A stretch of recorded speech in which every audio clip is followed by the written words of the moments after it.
Hello, everybody, and welcome back to Beyond the Box. I have no idea where Susie's at. Susie, if you're out there and you can hear me, I don't know what you're doing.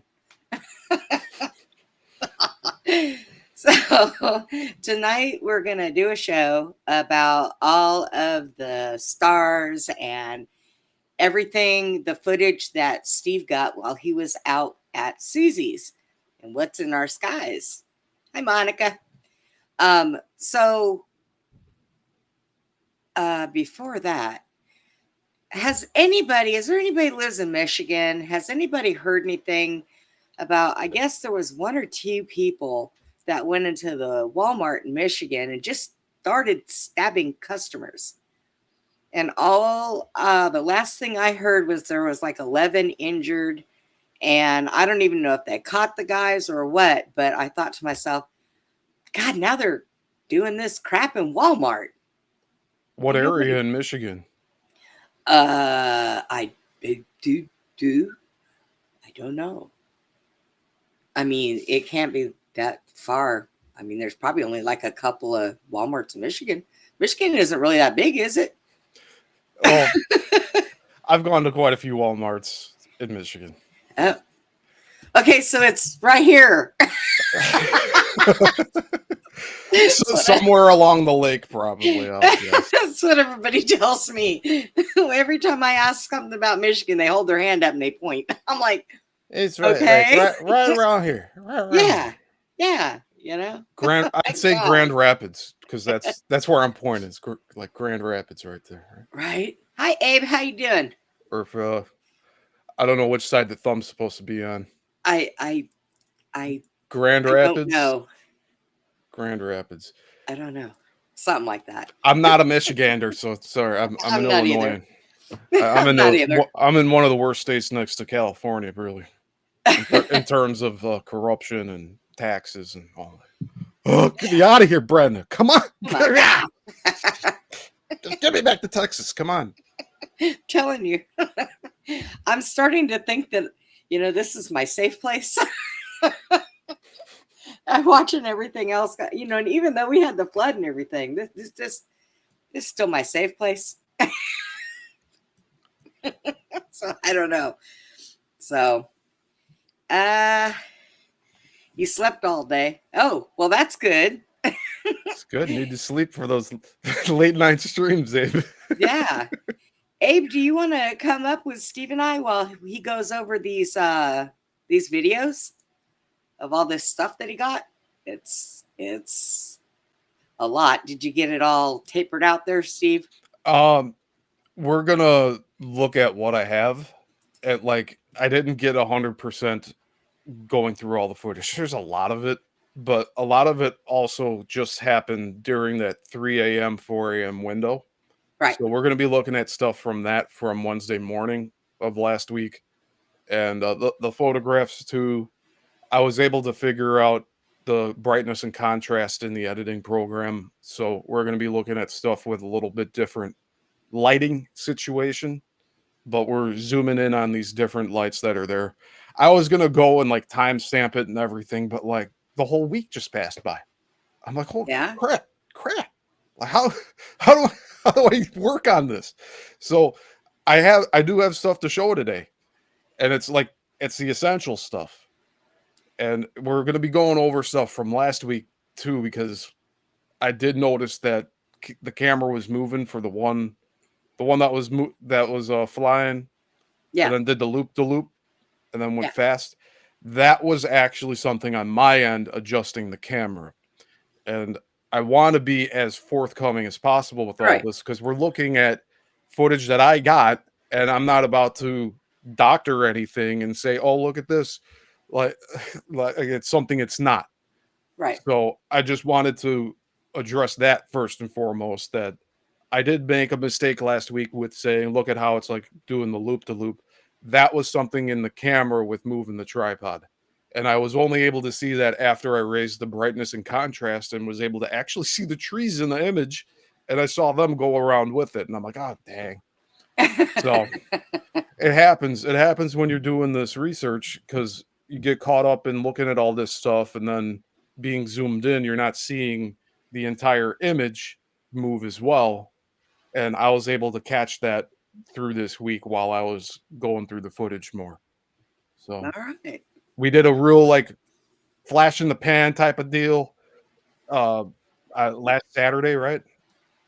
Yes. And like we spent about an hour looking at like the prime examples that we caught, but we'll be looking over those again, but in a different way. We're going to be looking through it with the editor, Okay. the editing program, and that's the best way to get the frame by frame of the video.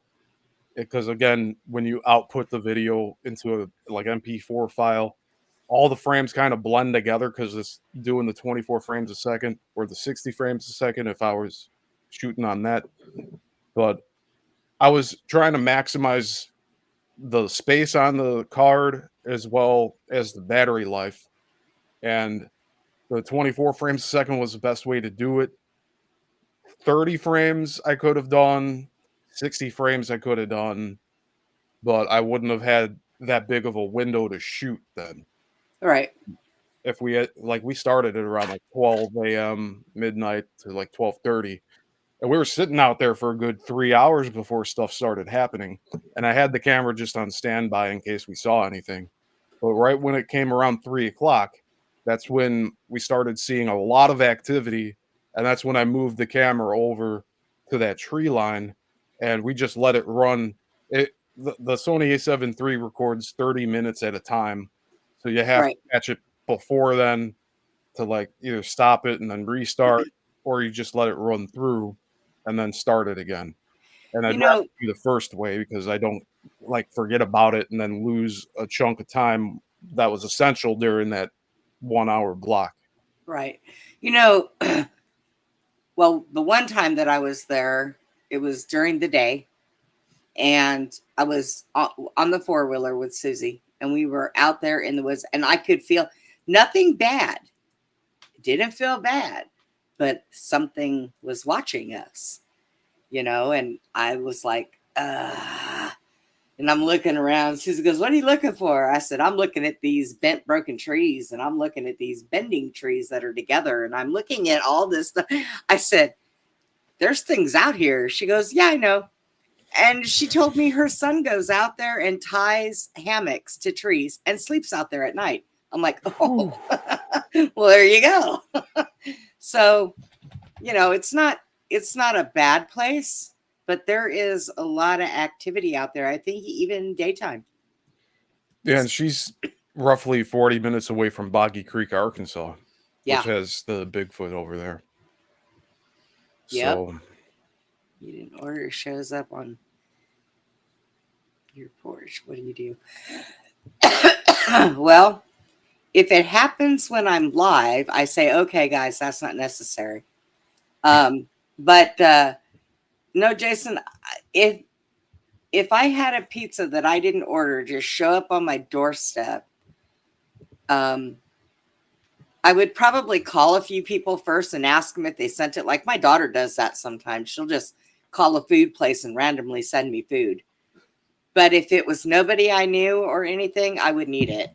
It would be thrown away. So he says, "Do I call pizza?" Jason says, "So do I call pizza, please?" yeah, I would do that.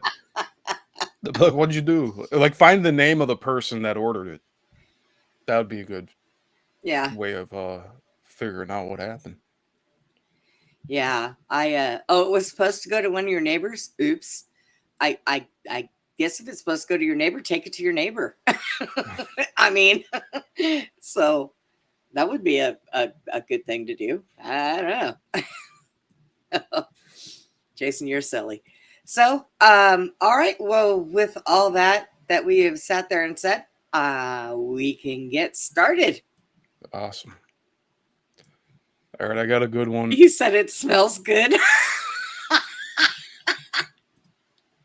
All right, Jason, go ahead, eat it. Let us know how that goes.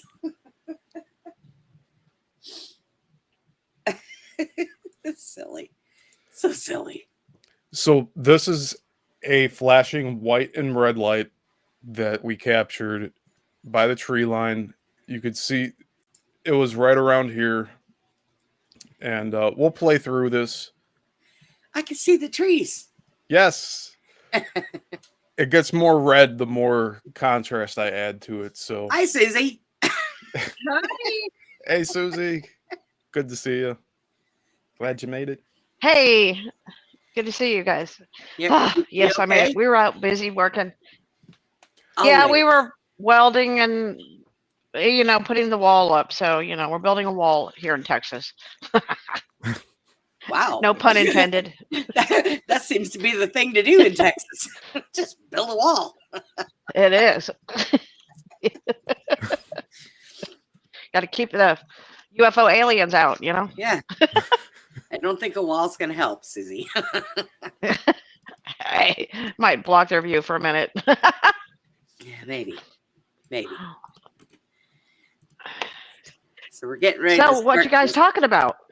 So, we have this clip from Wednesday morning, July 16th. It started at 3:16 a.m. That was the film start time. But we're 12 minutes into that. So we're at Okay. 3:28 a.m. in the morning on Wednesday last week. And what I did here with this clip was I added contrast and brightness. I had to go into this contraption here down here. and Now, do you know that. that's very foreign to Susie and I. Yes, and it was foreign to me for a while too. I I'm didn't just know looking that at this it is going, where it oh, was look at. at the pretty dial buttons. Yeah, basically, I go on these two boxes down here, and I could raise or lower the Wow. shadow. And then here I have it set at 79. I can also adjust that, but that doesn't seem to be doing anything. And this is why Steve makes Brenda's music. Because I'm looking at that going, okay. So this here, let's see. Yeah, this is the biggest we'll make it for now. So, But essentially, what you this is that clip that we were Okay. looking at last week. It's a little more brightened up now. There is a light up near the center top here, but what we're looking at is down to the left in the center. Now, this light was flashing white and red, and I went in and zoomed in on it so that we could take a closer look at it. And good. it's throwing off different light. It's like a blob, and the light's going out in one direction in one frame, in another direction in another. And as far as I'm concerned, all of this is in focus, but we're using, I think, a 70 millimeter lens when it's all zoomed in, and 28 millimeter when it's zoomed out. Hey, All Steve. right. What was that? Right? That was I the grand dropped stuff. finale. Da-da-da-da-da-da. Ta-da! That's the show, everyone. Time to go. So- No, I'm just kidding. Steve, Yes. when we did the show last time, and I saw that blue thing. Do you realize? Okay, here's what was going on. Okay, so I have my other phone that I'm I can zoom in on everything really good. Right. Yes. And it's about a 5 or 6 second delay. So when I said stop the show, you were stopping on the show, but it took like 6 seconds for mine end to stop. And you just kept going. Yeah, And I'm like, no, Steve, stop. Yeah. And then it was like, where is it, Susie? And I'm like, Steve, he just went past it. Like, it was like 6 seconds ago.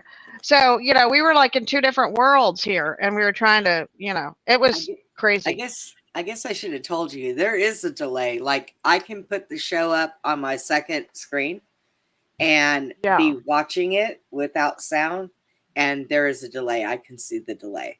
Yeah, it's huge. So that's why I couldn't get it when I saw it and I said stop.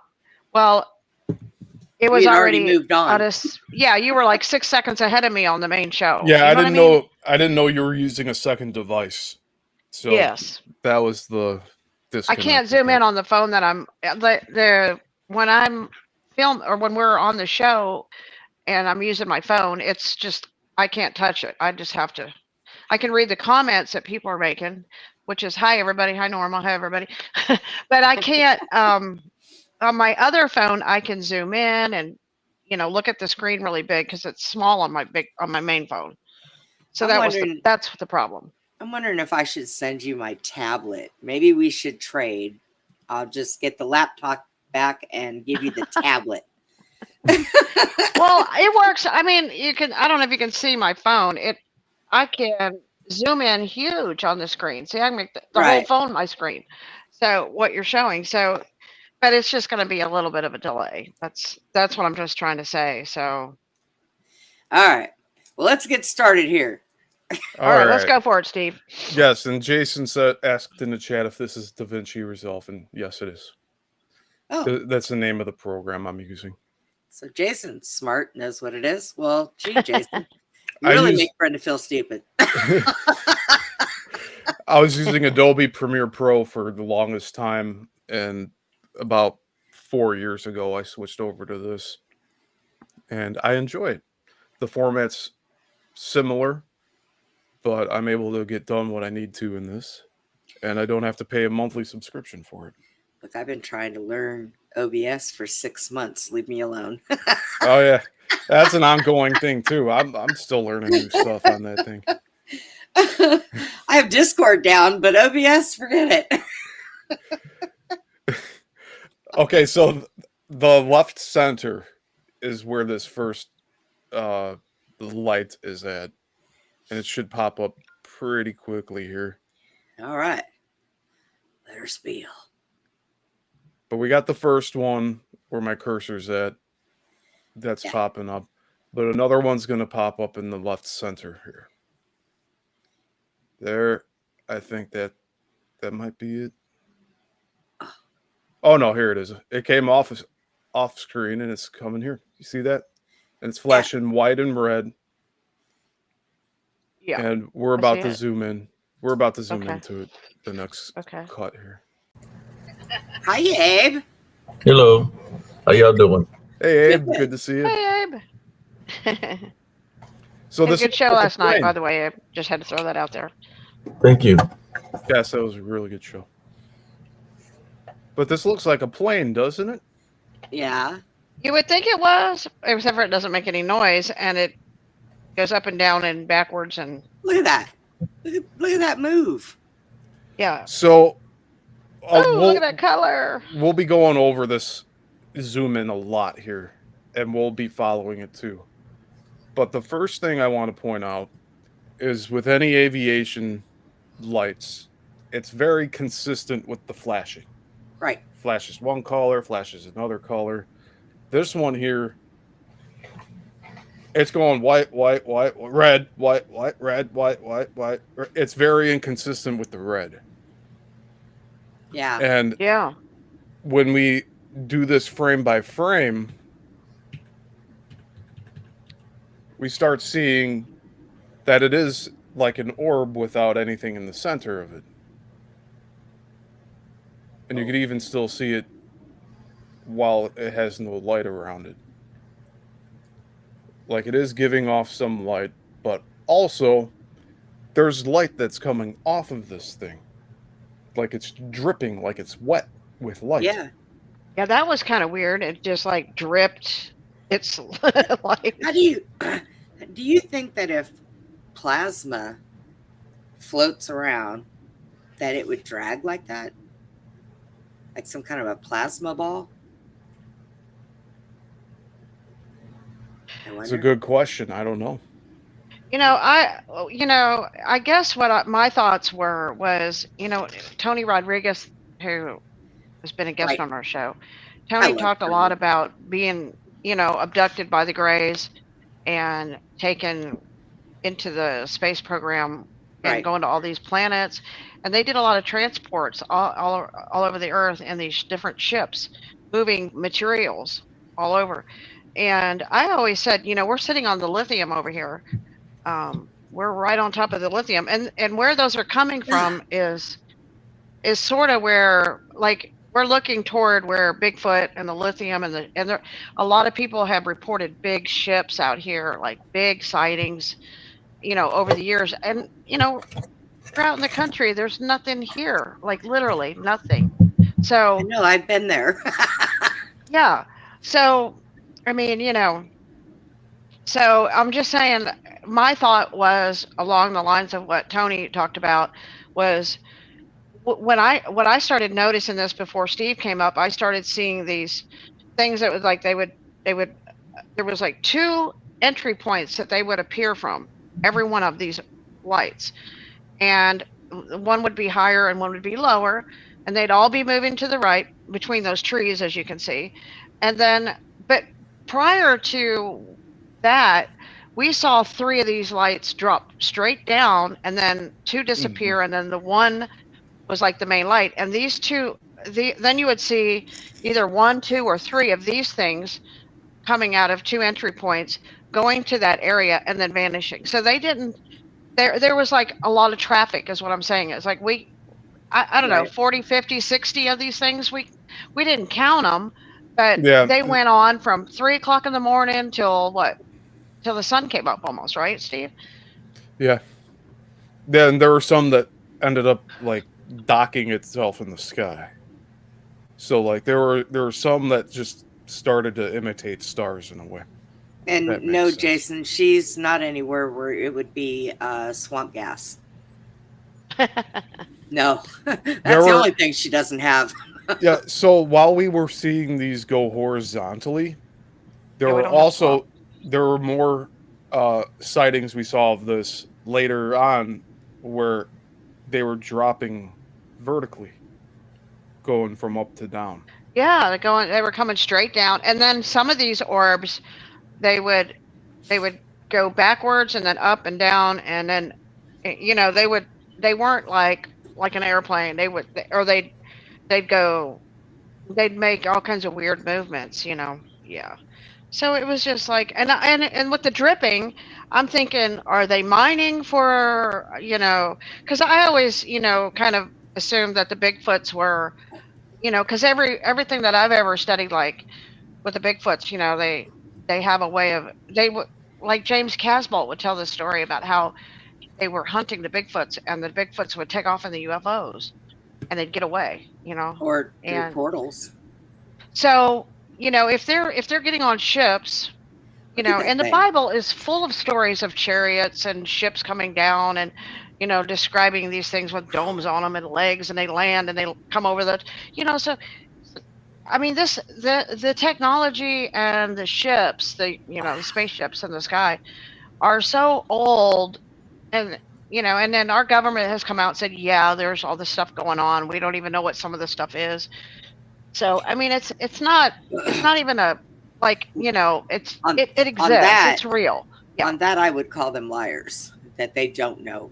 Because if it's not ours, and even if it is somebody else's, they know. Our they don't know. Should know. They don't know a lot of stuff. There's a lot of stuff that baffles them even, So, I mean, Do you see what's happening here too? There's a green one right there. Yes. Right Yeah. there. Yes, sir. Yes, sir. what But is you- it? I was- Oh, there you go. There's a green. It looks like I seen the green, but it looks like a face. But, Really, Abe? Yeah. Can you zoom in on? I can zoom in a little bit right on there. it. Maybe it could be the portal. Yeah. It could be because it's in front of its trajectory.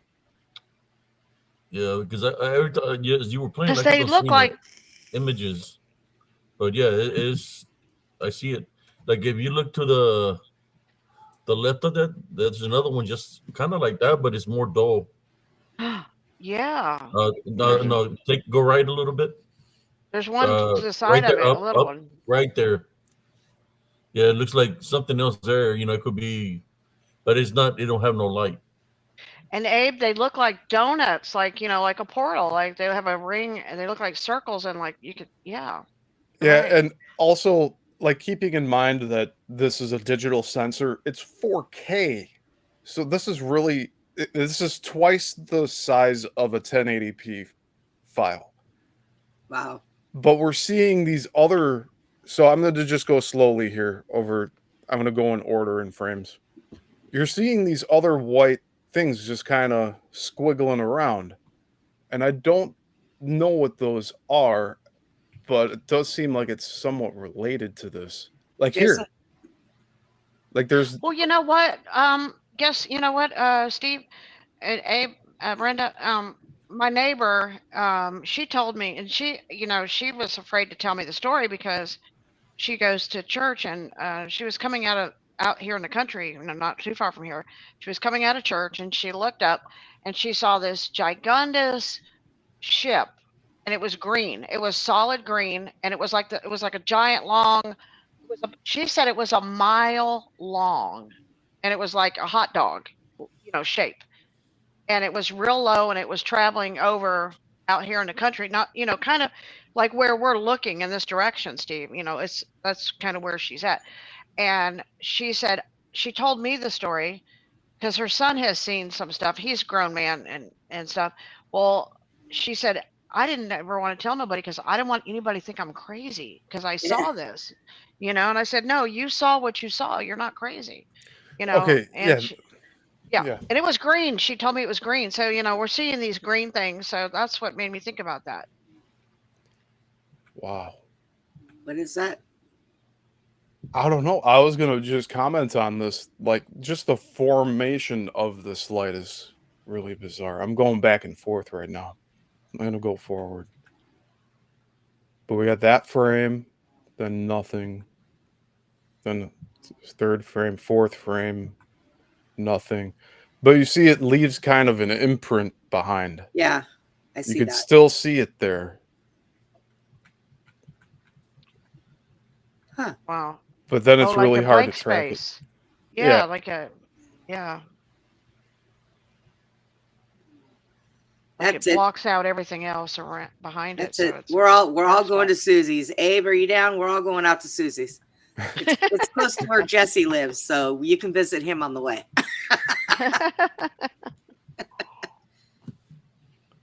And I I'll think- keep Steve, you just tracking get it. better and better stuff every time you come out here. I think Yeah. Abe would have a blast out in your woods, Look Susie. at that thing. They're right there.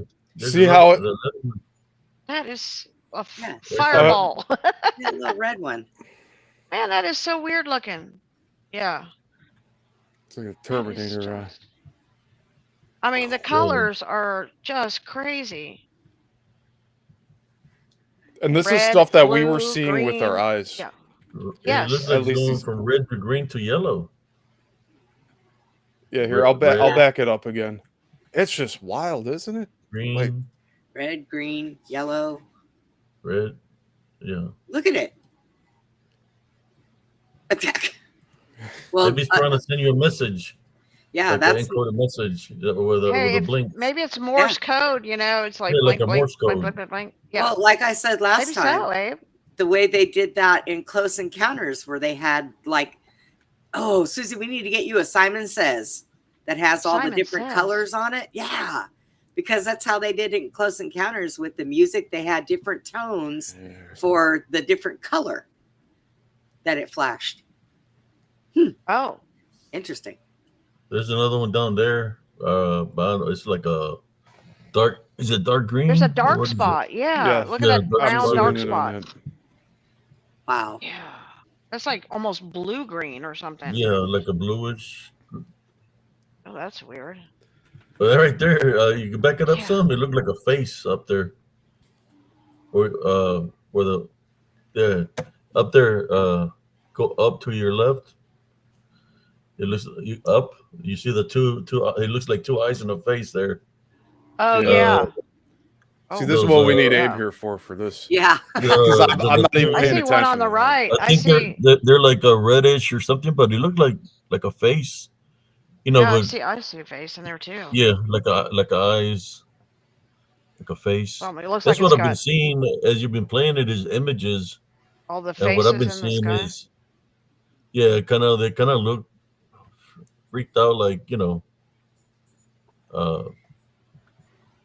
And Yeah, there's a whole bunch of faces in there. Yeah, on the first video, I was seeing a lot of what seemed to be the DDN. Oh, ooh, that's a green light right there, right in There. the very Yes, bottom. Looks like I a see face. that. Yep, Look, look it at that looks green. looking like another face right there. Dang, that is Spot on, dude. it's I wonder green, if man. I wonder if they're above there and they're just looking down, and that you're catching those faces that are watching. And it's more than one frame that appears, and it kind of fades in and out near the end there. Jason said it's a flying stoplight. Flying stop. There's no Maybe traffic it's in the sky. Is this green? Maybe it's a cat Yeah, from green, Wicked, green, go, Yeah. stop, red. You know, the movie Wicked. it's a Right? traffic light for the UFOs. Okay. Jason, you Stop killed me. here. Go. You know, go here. Speed up. Funny, All right. Jason. I lost this one. How did you lose it? It's there. Oh God, it's a UFO. It did disappear. Dang it. Okay, so this is back zoomed out, and we're seeing that same image here. Mm-hmm. And then this one kind of appears out of nowhere.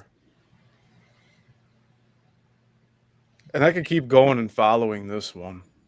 But then Yeah, we have do a that. third one that pops up here. Yeah, look at that one. There you move. go. See, And we you can actually see it looked at that. moving to the trees. You can see there's There's a three. tall oak tree on the right and a magnolia on the left. So that's kind of a Yes. reference to where they were And then coming another one popped up here. from, from where your Oh, cursor wow. is. So this is another They were zoomed just- in. And that's Yeah. no satellite because satellites just move Yeah. latitude wise. Oh, see, I just seen it. That was And the this one one, that some of them moved go like that, down. yeah. Oh, look how it backed up. Yeah. So I was saying earlier, I believe that's me finicking around with the tripod. I didn't But- think I was doing that though. But nothing else has moved. The tree line didn't move. It's a There you zoomed go. in shot. Let's see. All right, I'll go with. So I haven't gone and done the shading and highlight here. but we'll do Jason that. said, "Can we positively full screen the app and ditch the timeline?" Homa? I've been trying to do that. I'm not sure if we will be able to. But What's let me going on see here? if I can. What's going on there? I mean, I can do that. It looks like a stick figure from Ghost Hunters. I know it did. Run, Zach, run! Oh, You know how they get the little stick figures? yeah, that I machine. think, I think they want had a one of those. stick figure with bifocals. I want to get one of those machines that does that, just to see if it actually works the way they say it does. Yeah, this is about the largest we can make this. If those things are popping up out of nowhere, it's got to be a mothership Yeah. nearby. If there is a mothership, I'll just Yeah. let this play through again. it got to be coming from somewhere. But Well, you know, you, it could well, The if moon. you- be from portal. no, the moon is way over to the right. It's not even. It's Oh. not even. Yeah. Because So So if you another look one at that popped. magnolia tree, the one on the, if you're looking at the screen on the left, right, the short tree, they're all appearing somewhere above that, and then they're headed over toward the oak tree, and then they vanish when they get to the other side of the oak tree.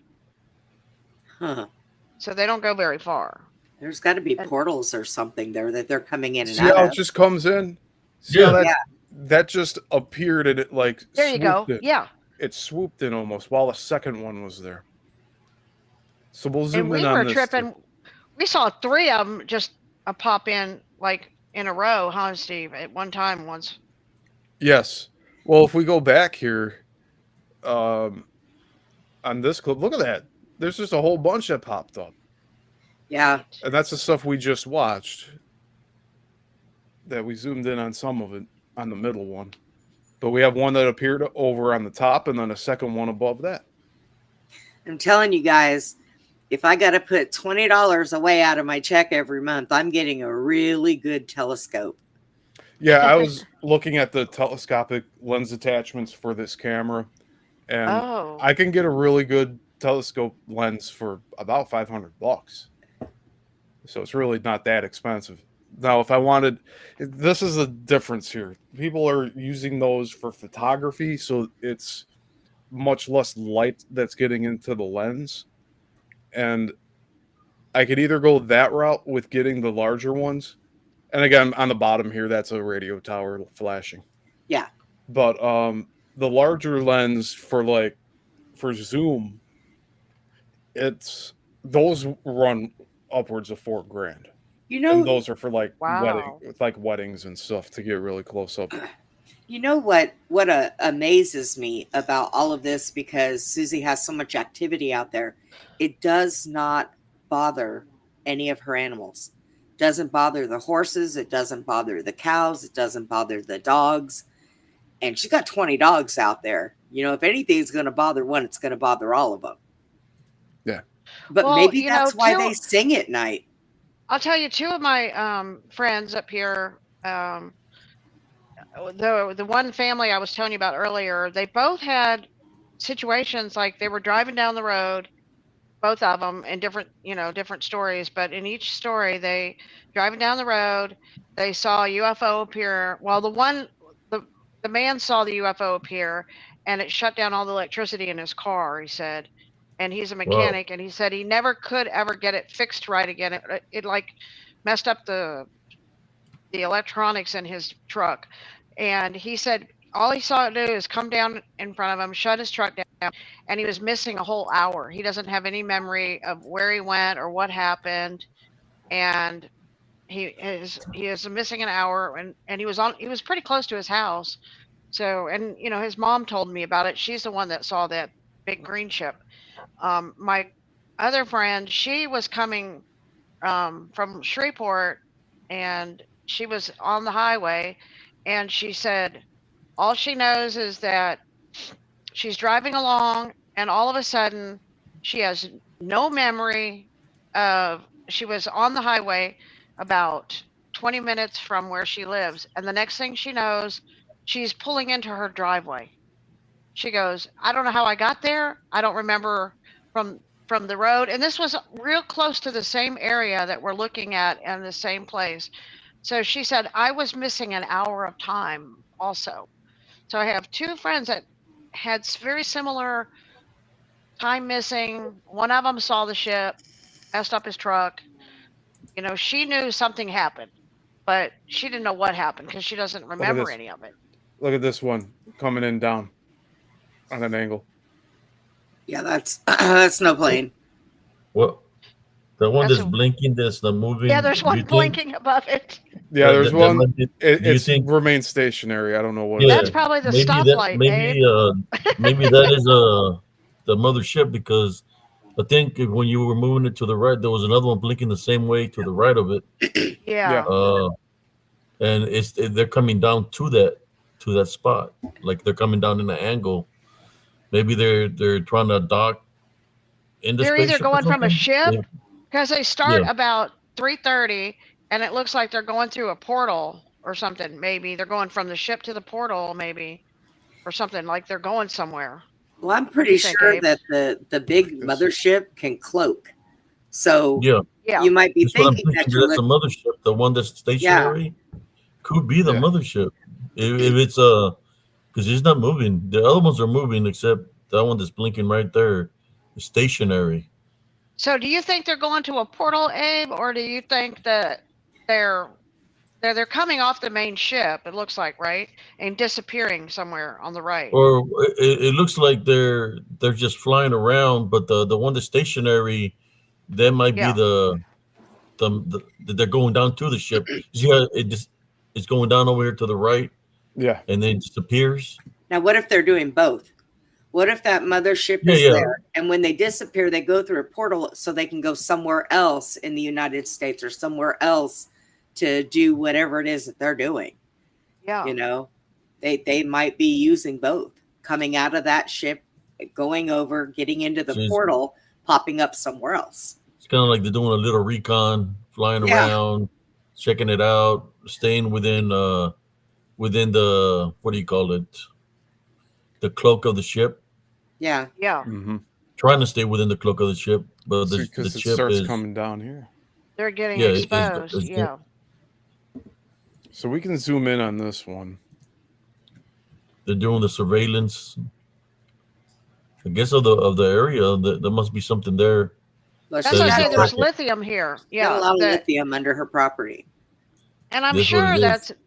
I'm sure lithium is what the something Jesus showed me one time when he took me astrally. He took me and showed me a UFO, and he flew me to, and I'm like, why are you showing me this? And he didn't say anything, but he flew me to the back of the ship, and he showed me these 4 compartments with all these gears that run the ship. So I know that they're mechanical. So maybe they need the lithium to to operate these ships. You know what I mean? Could be. Like a battery. They're battery operated. So Wow. Trying to it get a could be. charge. Yeah, maybe they're trying to get the lithium for the charge. Maybe the mothership. Because why would that? Look at Why? that. It's And going okay, down. It's going the other down. thing that Paul told me, who got abducted, said when him and his brother were little kids, and they live out in the country. There's nothing around for miles and miles, store or anything. And so he said he was little. Him and his brother were in their bedroom, and their mom and dad were in the other part of the house. And he said our neighbor had a big coastal pasture, and we looked out the window, and we saw this gigantic mothership hovering in the field next to our house, and it was Yeah, hovering what real is low that, Steve? and traveling. But him and his brother saw it, but his parents never saw it. And so that was his first encounter of seeing a giant mothership. So maybe that's the mothership It's still there that he without saw. any, no brightness and contrast, and that green is still there. Yeah. And see, there's a light above it before that green happens. I think Abe's right. I think there's a bigger ship up there that's letting some of these go. Yeah, I went to something like that in Colleen where the one I seen looked like a pyramid like, and this little Oh. red orb like thing or red vessels were coming out of it. They were flying around not too far away from it in different directions, and they will go back to the ship.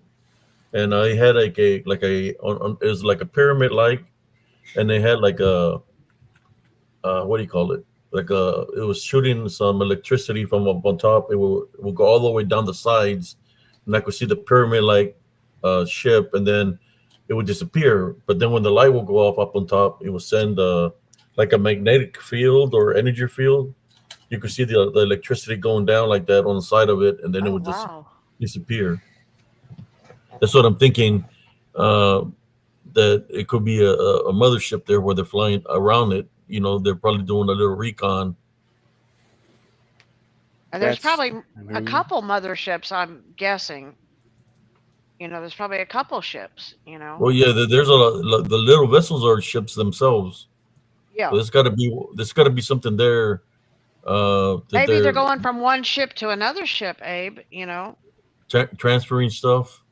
Yeah. Like, do you see the different types of Docking, how shapes? they move the material from one ship to another ship. Yeah, I see the different shapes, Steve. Because it's doing the colors, but then there's like 2 black things inside of it. And then it Yes. goes back to being normal, but like it's hollow on the inside, it looks like, or it's just there's no light in the middle. And the light radiation, it's Which just could wild. be something solid, is why it looks dark like that, Yes. Yeah. Very true.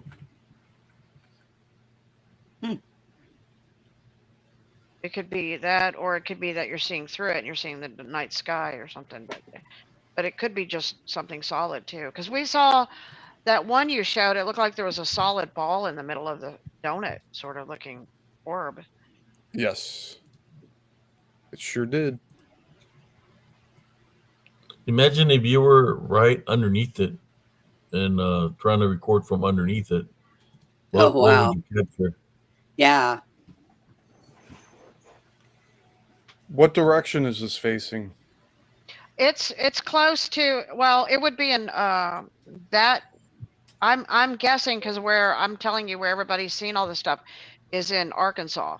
So it would be Like to toward the Arkansas, east. from Texas to Arkansas. Yeah. No, north. Man, that one right there. Yeah, because she's out by Texarkana. Yeah. It's so I've passed through defined though. Texarkana. We These used to go to bright Arkansas. We Huh? used to go work in Arkansas when I was a kid. It's In the like a lot of this happened in Falk, where they made that movie, The Boggy Creek, monster about Bigfoot. So yeah, this is happening sort of over toward that area.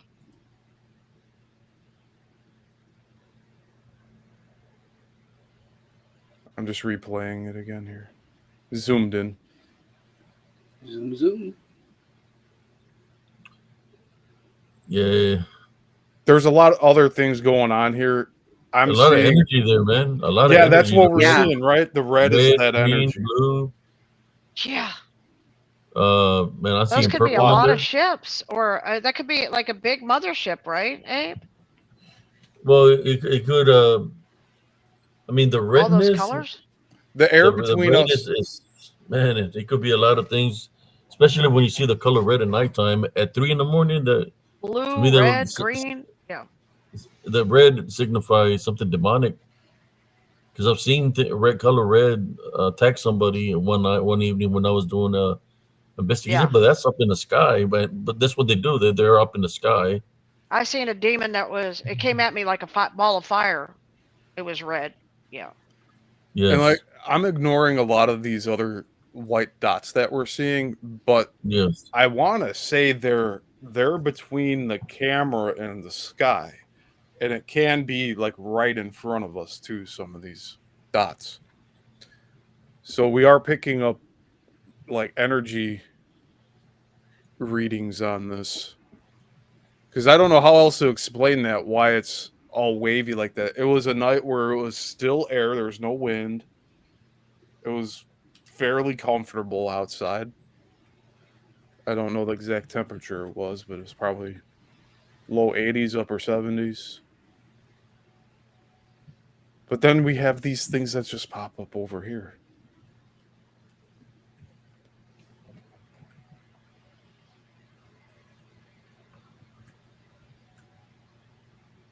Because the I think I mean green light and blue light. If there's any blue lights, that what I would hear it would deal with buried treasure and stuff like that.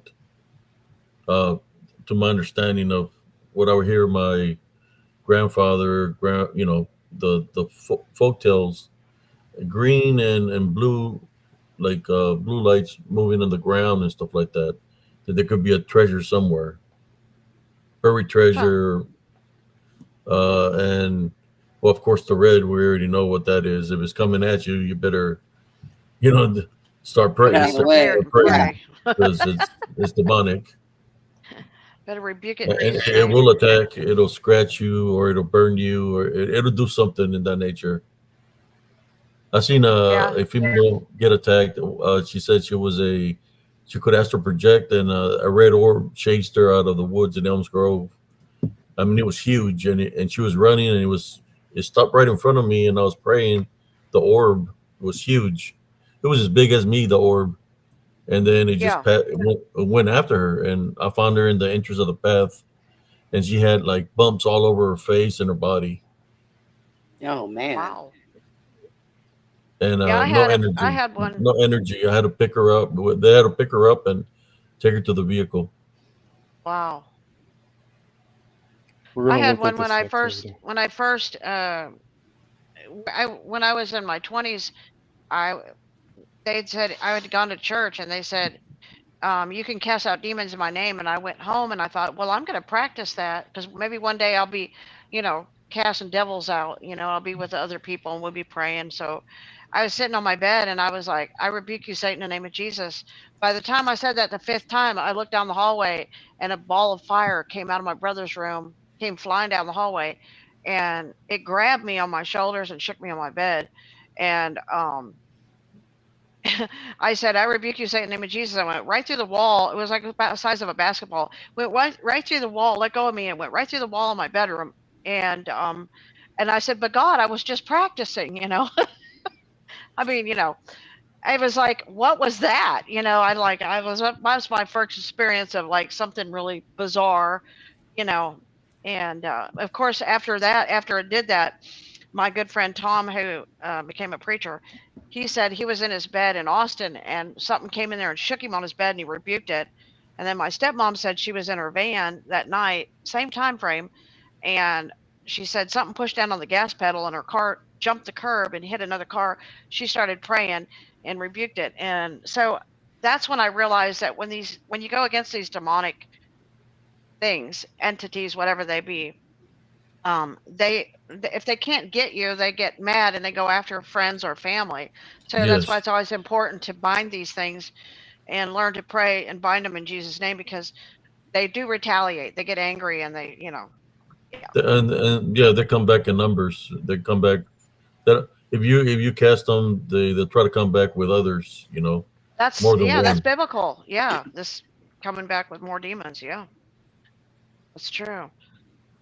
This clip I'm going to play, it has what looks like a stationary light around here, but there's a light that appears down here, and then a second one that appears above it after this one fades out. And that's what I was focusing on for this clip here. And there's the one up at the top that's flashing Yeah. red a little bit. Yeah, I see the one on top. But you see there's three here. There's like a stationary one in the middle. Yep. Right there. There was one on the bottom, and then one on the top pops up. It's kind of like the form of a triangle at one point in time right there. Yeah. So here, that was flashing, and then it's almost like it's powering up these other lights in a way. And I wonder if there could be more than one mothership sitting there too, with this many ships coming. I mean, it just makes you wonder, like, what is really going on here? And the second one pops up after that one fades away from down here. I'm going to rewind it. I wonder if it's just one going up and you can't see it through the cloaked ship. Yeah. Well, it looks like, so this is at the same time. You see this? Oh, okay. There's one here and here, but it's like they're tagging out. Like, take over. I'll fly the other way here. Right? Because then it fades away, and then the second one pops up. But then you also have the one that's up here that's flashing, where my cursor is. But it does appear like these are stationary. My video just went? Where'd your video go? I don't know. I don't know. Wasn't me. I didn't touch nothing. I didn't touch no buttons, I swear. There you So are. much red, and it looks like there's a demonic face on the screen there on the left in red, with a big smiley face, like a clown or something. Like Up here. in red on the whole thing. on the left, on the left corner, below that, the big round, looks like a cookie face. You see it right there to the right? Kind of looks like a pyramid where you see the light up on top. Yeah. It looks like a pyramid shape. Oh, wow. Yeah. I You see see it you see how it slopes to the left on the left side of it? Yep. Like a pyramid. And there's red lights that are also oh, you're seeing something that we're probably not even paying attention to. There's like a stream of lights that are following that line. You see that? Okay. Yeah, I seen the shape of the pyramid. Remember I told you about a pyramid Oh, yeah. shape? I'll go back and Okay. forth frame. Yeah, I could see the lines and everything, the outline Yeah. of it. Yep. Like it lights up red Right there. here. You can see the what do you call it? The form of the pyramid. We're gonna look Right right there. at it in the middle. there. The light on top is probably the thing on top of it, but you're able to see the lines that go to the side of it. So this might be something massive we're looking at, and we're just getting bits and pieces of it. It could be a whole bunch of motherships sitting up there, is what I'm saying. It could be all different shapes and sizes. And then you're just seeing all these little ones moving around, Maybe they're docking and Wow. moving, and They're probably flying out of it and go back in. The one I seen in Killeen, that's what they would do. They would fly out of it, fly around, and they go back into the pyramid or the aircraft, whatever it was, whether it was a government experiment, because it was right there near the airport, but right about in between the airport and Elms Grove up in the sky. And then it would disappear completely, that you couldn't see it at all. Then next, like the whole day will pass by and nighttime comes and it reappears, but it's still on the same spot, stationary. Wow. Okay, so I'm still looking at the other side here. So I zoomed it in so we could see it in the center, but we are seeing the different lights that are appearing, disappearing, and these are all ones that we saw with our eyes, like this one I'm circling up here. We could see it off camera with our own eyes. But it does look like lights are going, so I'm going back and forth here. It's like lights are coming away from it or following that trajectory of the angle of the pyramid side. Right there. There's a dot right here, and then those red artifacts that we had over here start lighting up. That's interesting. So there is probably a lot of stuff up here that's cloaked.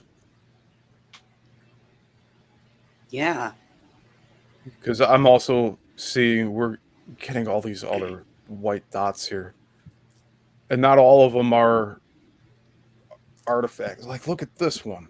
This one jumps from up here to down here. So let me play it frame by frame. And I'll go backward, back and forth. Boom, boom. Yeah.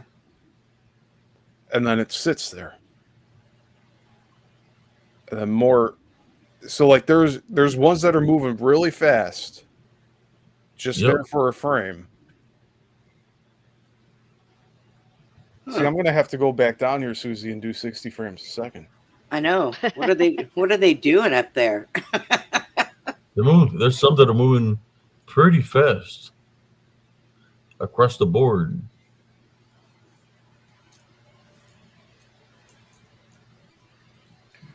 Wow. Yep, there goes. That's Wow. crazy. So we'll look at it zoomed out now.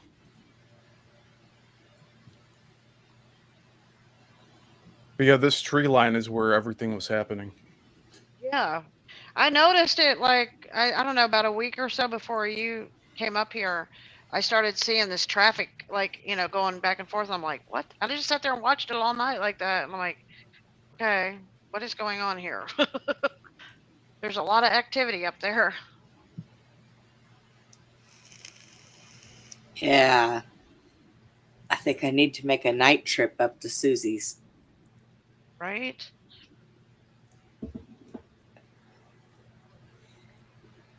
Steve had a pretty good camera. He put it on a tripod and set it up.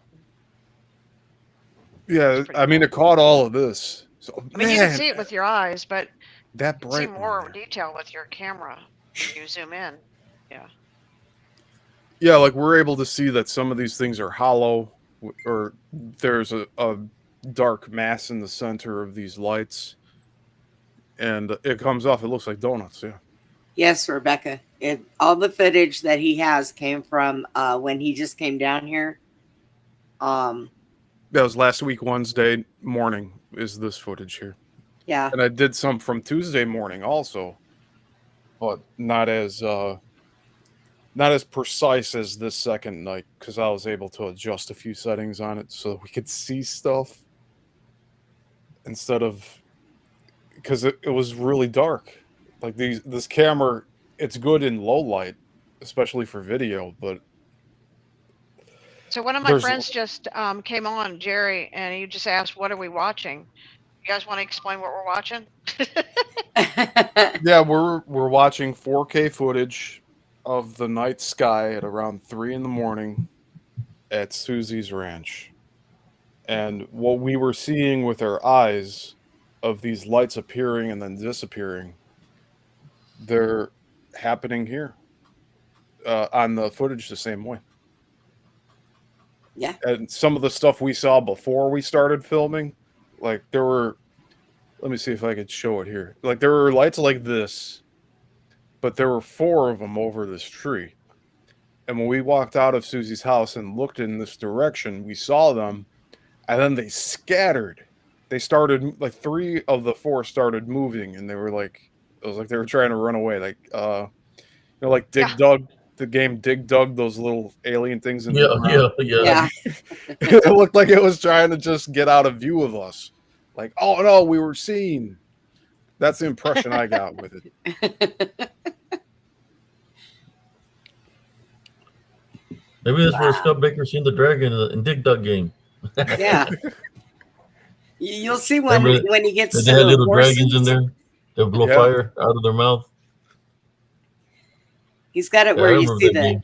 the outline of the horses, and they're standing there, and then he's looking at some of the stuff in the sky, and the horses are just standing there, just eating their grass. That's their Right. dragon. They're like, oh yeah, just another ship going by. It Let me just see if I amazes me that they don't bother any of them. And it was funny the second night that you were here, Steve, when I stepped out the door, I saw 3 bright lights just coming down really slow, and then they stopped. You know, they were coming straight down, and then they parked behind that big tree. You know, and then 2 of them vanished. I was like, oh my gosh. And then the others started coming to the side towards them. I'm like, that was just weird. You know, like what was that? You know, because they were brighter lights, bigger lights. You didn't get those on camera because we just walked out the door. Didn't you? Yeah, we were just walking out to check out what was going on. So we didn't catch that on film, but they were coming straight down, like real slow, and then stopped. So this is the one with the horses. You could see that it's in clear focus. Right. We have a There's lot also- of anomalies on this photograph, though, which is why I was saying this isn't sensor Oh, there's a dust. horse. Yeah, it's white There's cloud. Yeah, There's the neighbor's property. yeah, out in the distance there. That's Oh, yeah, another the local horses. city. There's a That's just the radio neighbor's tower, house. Yeah, that's the city. Yeah, and then this is that main tree, but on the right side of it. that's a big oak tree. So This they is were where we coming. were seeing the blue, also.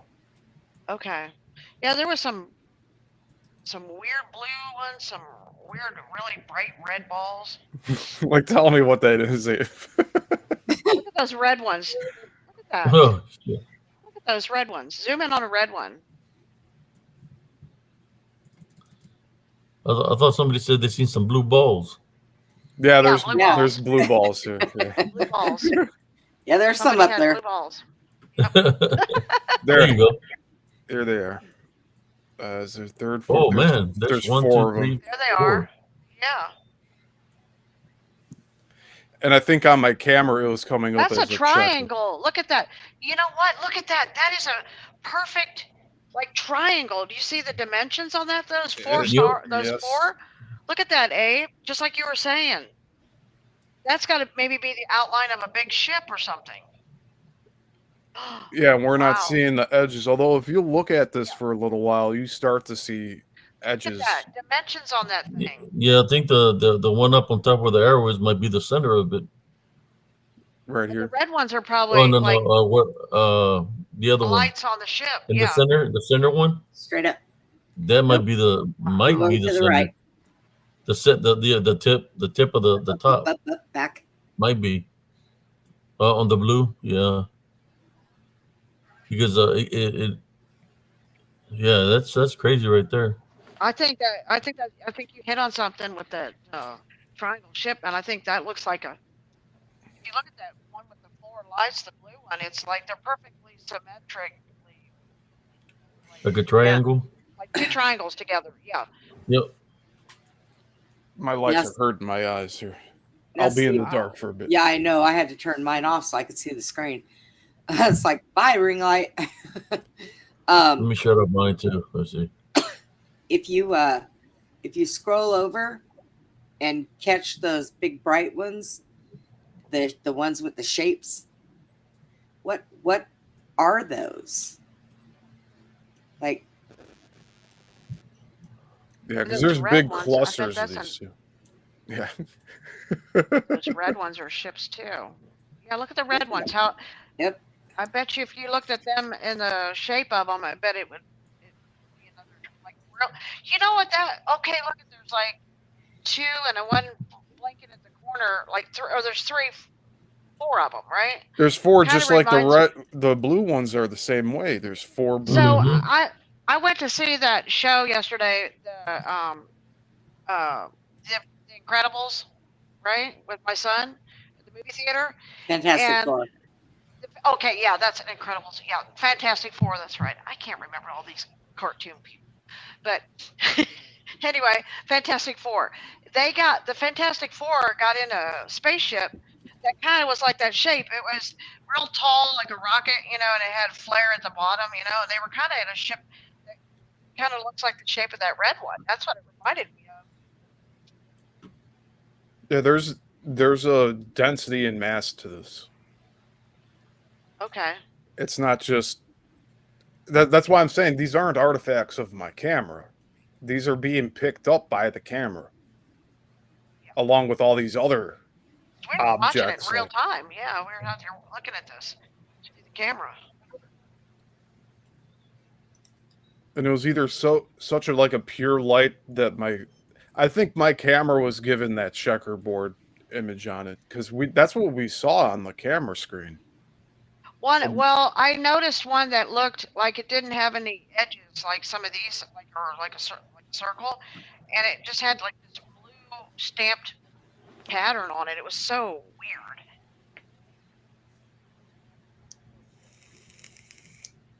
But there was something to that one. I don't know what it was.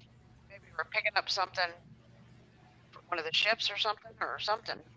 Yeah, Now- look at these. Like, what are they? What are these things?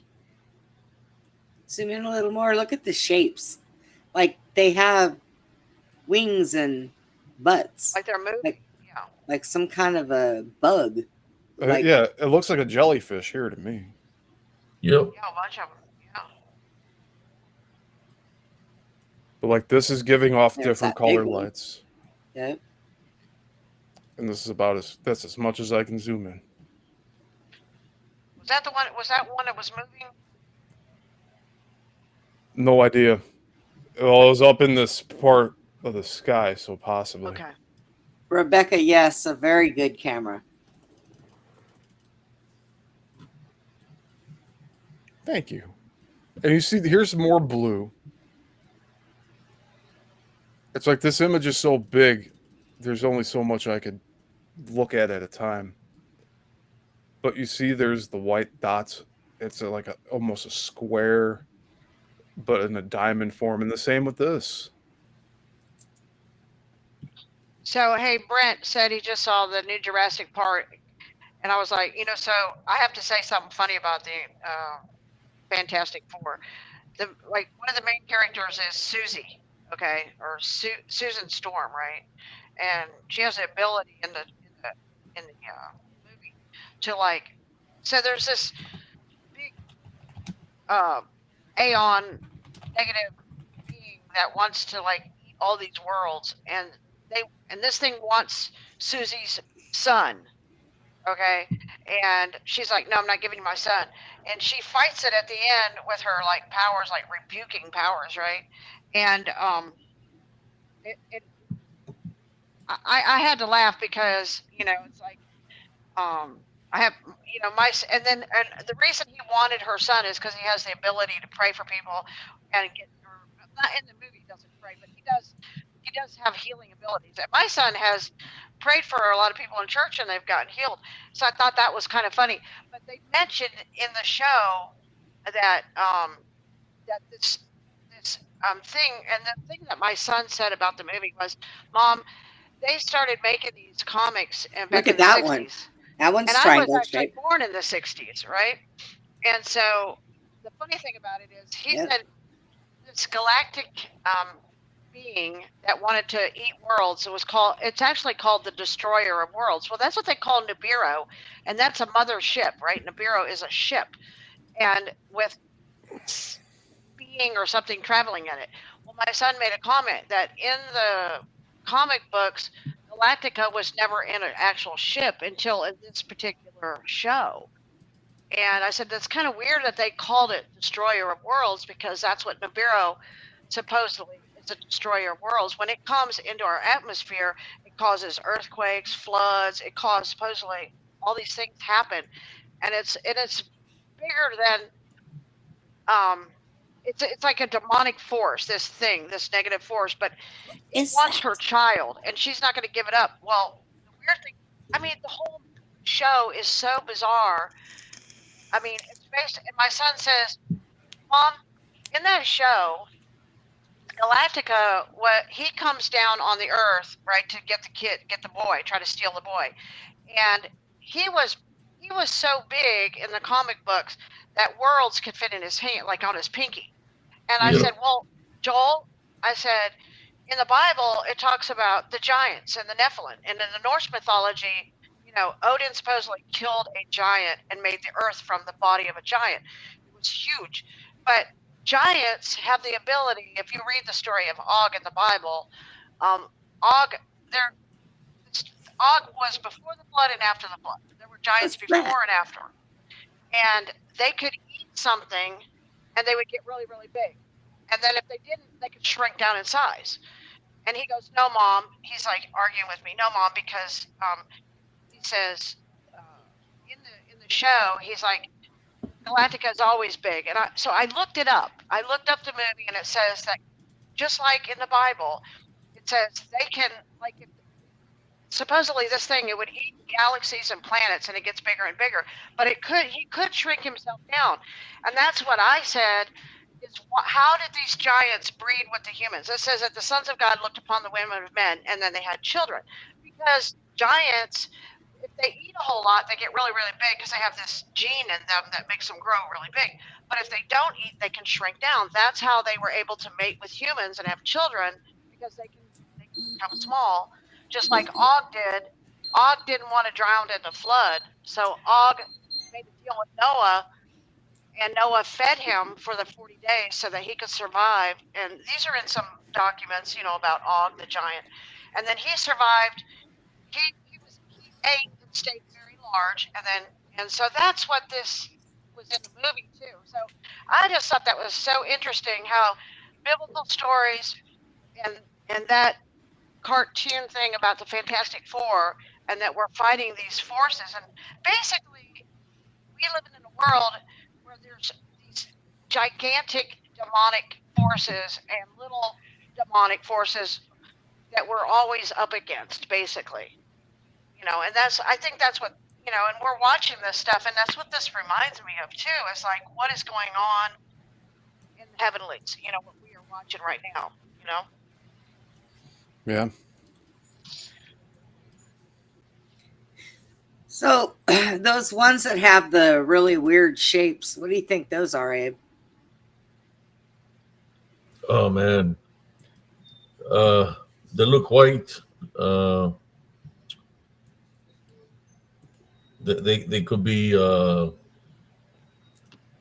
spiritual warfare. They could be angels. Yeah, see, the Yeah. last time that we took pictures and photos of that and Steve blew them up, he found those and they were like in these balls or black squares. Some of them were in squares, some of them were in balls.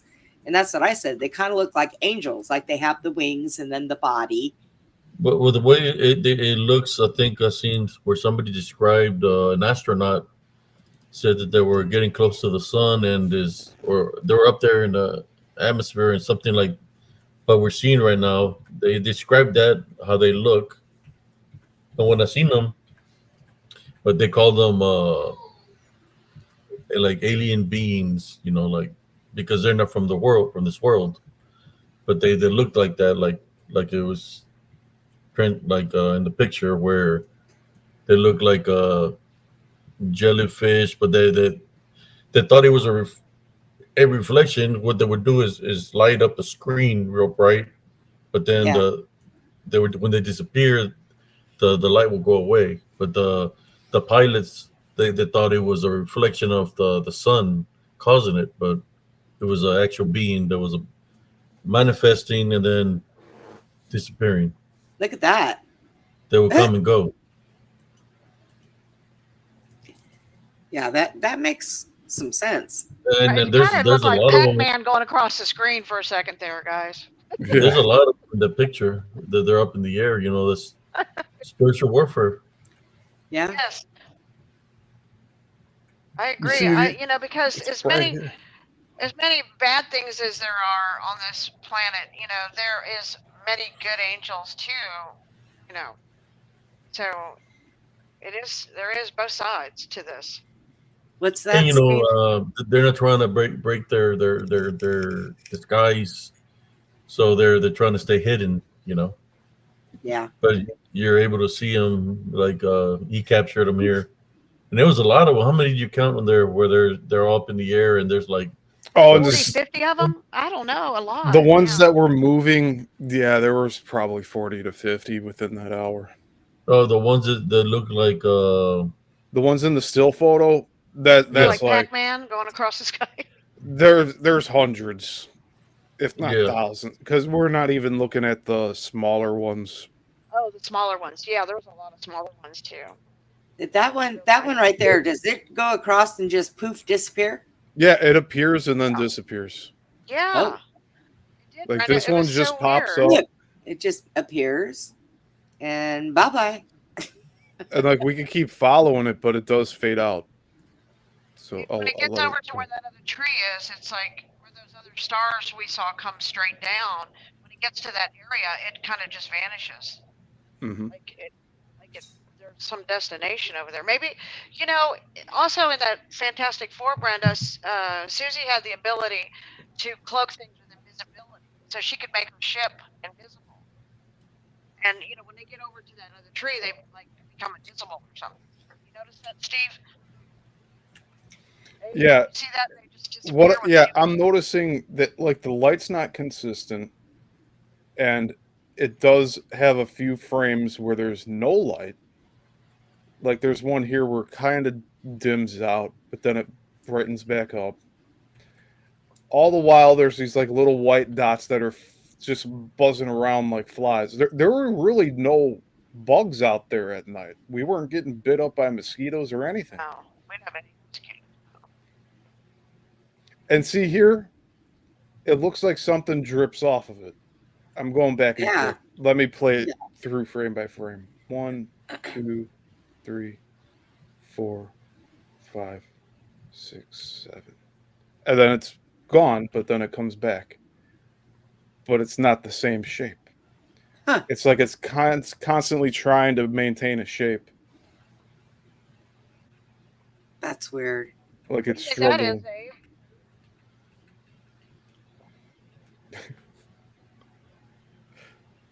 God. Shape shifting? Oh. Huh? Could be. I mean, I'm sure that if I had the ability to be up in the sky and float around and I didn't want anybody to see me, I would probably shift into different things. or a cloak. They could have a cloak Yeah. to blend in with the environment. Dealing with the pixels, whether it's a chip or they have they can blend in with the pixels of the environment. Yeah, and by the way, I think someone asked in the chat how many pixels the camera is. It's 24 megapixels, and they're larger pixels so that they could pick up the low light. So this is a camera that's made to be used in low light situations like this. But see how it's flickering, but this is the one of that we could see. And I just zoomed out on that. But we could see these with our eyes, and then they just disappear. And then another one would come, and another one would. They were constant. They were pretty consistent time-wise too, weren't they, Steve? Mm-hmm. Rebecca, Rebecca says that she just got an image in her mind that she sees me out there flying around in the dark sky, just floating around. Good one, Rebecca. I'd have to have Putin with me, though. He'd be barking at everything. Could it be going in and out of dimensions? That's kind of what we thought with the portals. Maybe they're vanishing, docking in Right. a ship or something. You know, disappearing, and they're going into the ship. You can't. Maybe the main ship is cloaked, and so when it gets there, it disappears with the ship. Possibly.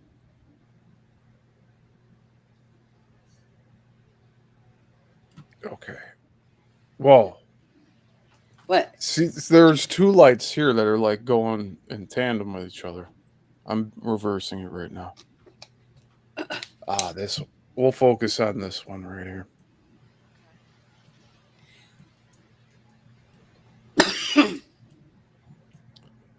But yeah, they kept appearing and disappearing. It's like, I want to say about like 20 to 30 seconds at a time. I don't even know if this one's moving. You know, with those red dots and those. Oh, this is the one that's going and down. There could be like This one's falling a lot down. of motherships up there. This Okay, one's different from all the others. Yeah, this is like the ones coming down. That's weird.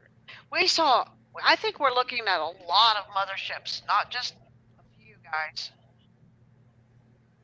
Yeah, let me get this back to where it was. Because I'm playing with the camera here. But now it's sitting stationary. Man.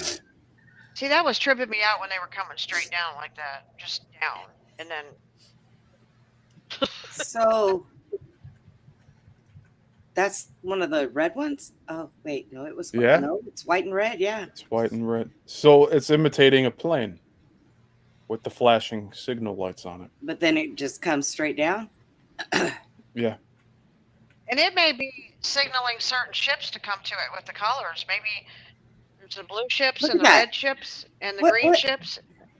You know? That ain't no That might plane. be... That is no plane. And again, I'll back it up a bit. That may be a signal for the other ships to know what that means, you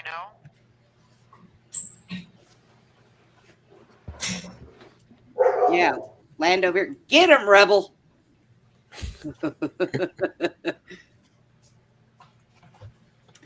Norma has not met Rebel. Yeah. Let me light it back up. He was crying on the other side of the. I got two living rooms. He was crying on the other living room. So I opened up the gate so he can cross over this ways. Yeah, he's right here. You know what he does? Hits me up at nighttime for treats. Yep, that's what he wants. He wants treats. Norma, Rebel's a big boy. He comes and says, "Give me treats."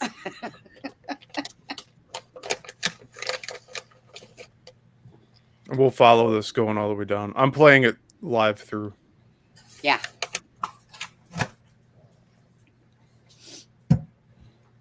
Interesting, though. It's blinking, you know. Blinking I might have red and moved. white, like, yeah. I might have moved the Oops. camera here.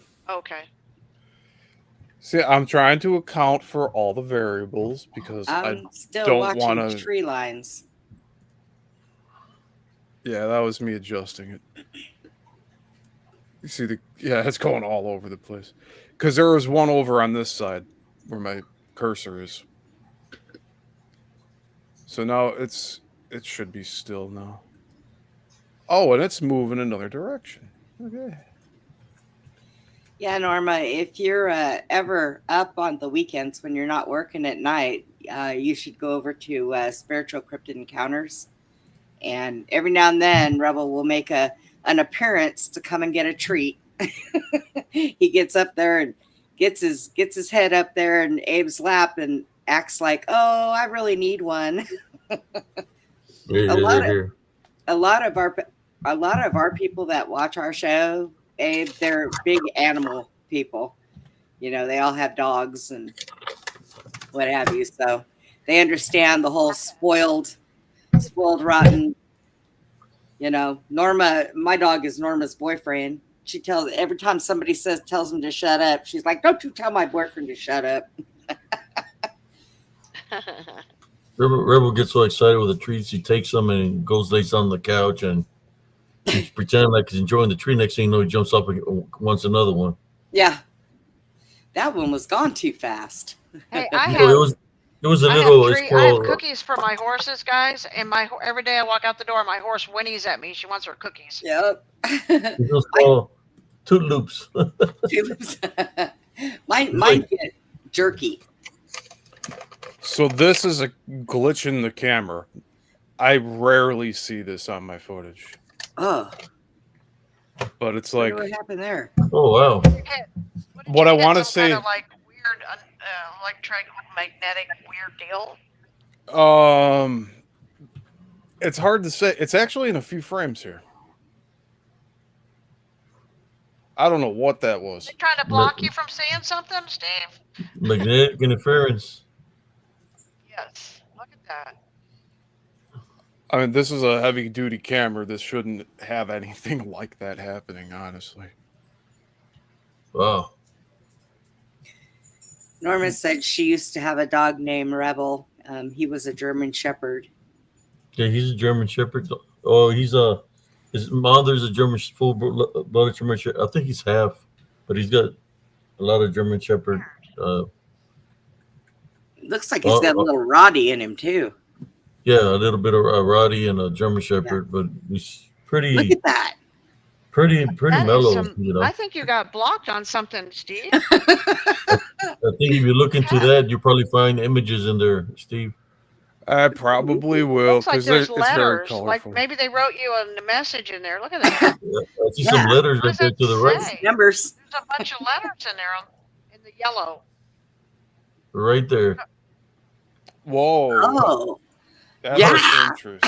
They wrote you a letter. Look at that. They said stop taking pictures of us. What the Stop hell? taking pictures. Stop filming. Yeah, right. It looks like what's the name of the movie with He's Jack Black? watching us. She's watching us. What was the name of the movie that Jack Black made?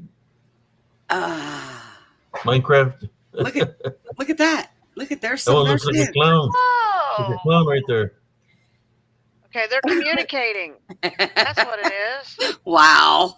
They have a Now, message. I do want to say, normally I would say this is a glitch in the camera. Nothing to see here, but we're seeing some really weird stuff happen. And this is one thing that is weird that happens. I have not had something like this occur with the camera yet. That could have been intentional. How long have you had it? Oh, 6 years now. And you've never had anything like that come up on it before? Nope, never. Oh, weird. See I've something had- there. Filming some weird stuff here, okay? Sorry, Looks Abe. like there's a message in there. Buff, what is it? It looks like a bee. It's like Something. see something. Cuff. Yeah. Oh, It's a 9 or a G. Like wow. G or, Maybe Yeah, it's you one of see those the things clown, I need right? to. Maybe if I You see print the it picture out. of the clown? Yeah, I Right see there, it. there's a clown. Right Right there. beside it to the left. Yep, Yeah, there's right the there. nose and the hair. It looks like a clown. It does. some It does. some Hold clown on is one clowning moment. with your equipment. Okay. Okay. That's crazy. It does look like a clown. I see its eyes, the nose, the mouth, Yeah. the hair on the Looking outside. sideways. Yeah. That's weird. Maybe he wants some McDonald's. Yeah, they can have McDonald's. I don't eat it. Wow. Yeah, it looks like they're sending it's a message there. Just don't I know know. what it says. Yeah, that is the weirdest thing. And to have something for 6 years and never have anything like that ever happen. So it looks like it's like there's a C, And then C, T, T, or F. Yeah, right by the clown, you can see a face of a person. To the left of him, there's a face. Yeah. I don't Everything know. okay, Steve? Yeah, everything's good. Mama was Brent calling. says he sees stuff in Say the hi. Schulman residence images also. This is almost Chief, like that, you know, Chef. like you're. Yeah. I'm All the trying to different just stay in colors, this one too. spot. Now, let me give my technical explanation of how this could have happened. Okay. It's gonna sound ridiculous because we're looking at all this with the lights and stuff. Technical glitch, and whatever was at the top of this thing, it dragged it down like wet paint. It took all the colors and just dragged it. But I don't know what these are these parts of the sensor. I have no idea. I can't Now, explain it. August said that on his phone, when he blows it up, Free it looks like it beer. says free beer. Probably does. Free beer. Hey, it's a sky bar. I like the idea. I'll have to build one. Rodriguez said they had the, you know, what was that, the red light district or something? Oh my God. Yeah. He said there's a red light district on Mars. Oh shit! I was like, what? He said, Maybe yeah. you tapped into the red light district there. He Steve. said that a That's lot their of the billboard. alien, Free beer. he said a lot of the alien women on Mars are beautiful, and they have a red light district on Mars. And I don't know if you know much about the 20 and back program, Abe, but it's like people that when they were kids, they were taken for 20 years. When they were brought back, they were Jumanji? gone like for 20 minutes. Like And Jumanji, yeah. he had all of his memories of the 20 years that he spent gone when he was abducted. And he was 9 years old when he was 20 taken. years there, but only 20 minutes here in comparison. Time. Yeah. Wow. Yeah. Kind of like when the Bible says that one books on day it. is like 1,000 years in the Bible. So that's the same as a 20-year thing, Brenda. Yeah. You know, in reference to one day equals 1,000 years. So you're talking about same thing. 20 and back means 20 minutes you leave here, but you're really gone. You're really gone and live for 20 years somewhere else, like in that movie Jumanji, right? Yeah. So could you imagine a whole day? If not just 20 minutes, say a whole day would be equivalent to about 1,000 years, Brenda. So the biblical thing is kind of correct on that. They just got back from that conference. I need to get a hold of Tony too to have him come back on. And Susie, you got to try not to scare him this time. I know. I yelled for everybody, Tony! Like that, and everybody jumped. You know, because I had this light bulb that went off in my head at the moment, and I went Tony, and then everybody went ah. Yeah, everybody in the chat was like, "Oh my God, you made us jump!" Tony's laughing. He says, "Yeah, I jumped too." He's a good guy. He's written a couple books. He's really level-headed. Yeah. Yeah. He's really. So when these things travel and they're not visible to us, or they're not yet in our physical realm, are these things traveling a lot faster than what we're used to? And then once we see it manifest in the form of a light, then it has to slows down. It has to operate on our physical plane. Yeah. And that's why we're seeing them move slowly. I would think so. I remember reading something. I know we don't like Michael Aquino's opinion on things, but I remember reading something he wrote one time about the UFOs and why it looks like these, you know, you see them and then they zip off real fast like that. He said the only reason you're seeing it like that is because they're traveling faster than the speed of light. So that's why they look like they move like that. Get over here. Leave that cat alone. Sense. Let her get up there and get her food. My dog's a little bully. Normie, you need to talk to your boyfriend. He keeps trying to go after the cat that weighs 3 times more than he does. All right, there's more lights that are popping up above this big tree here on the right side.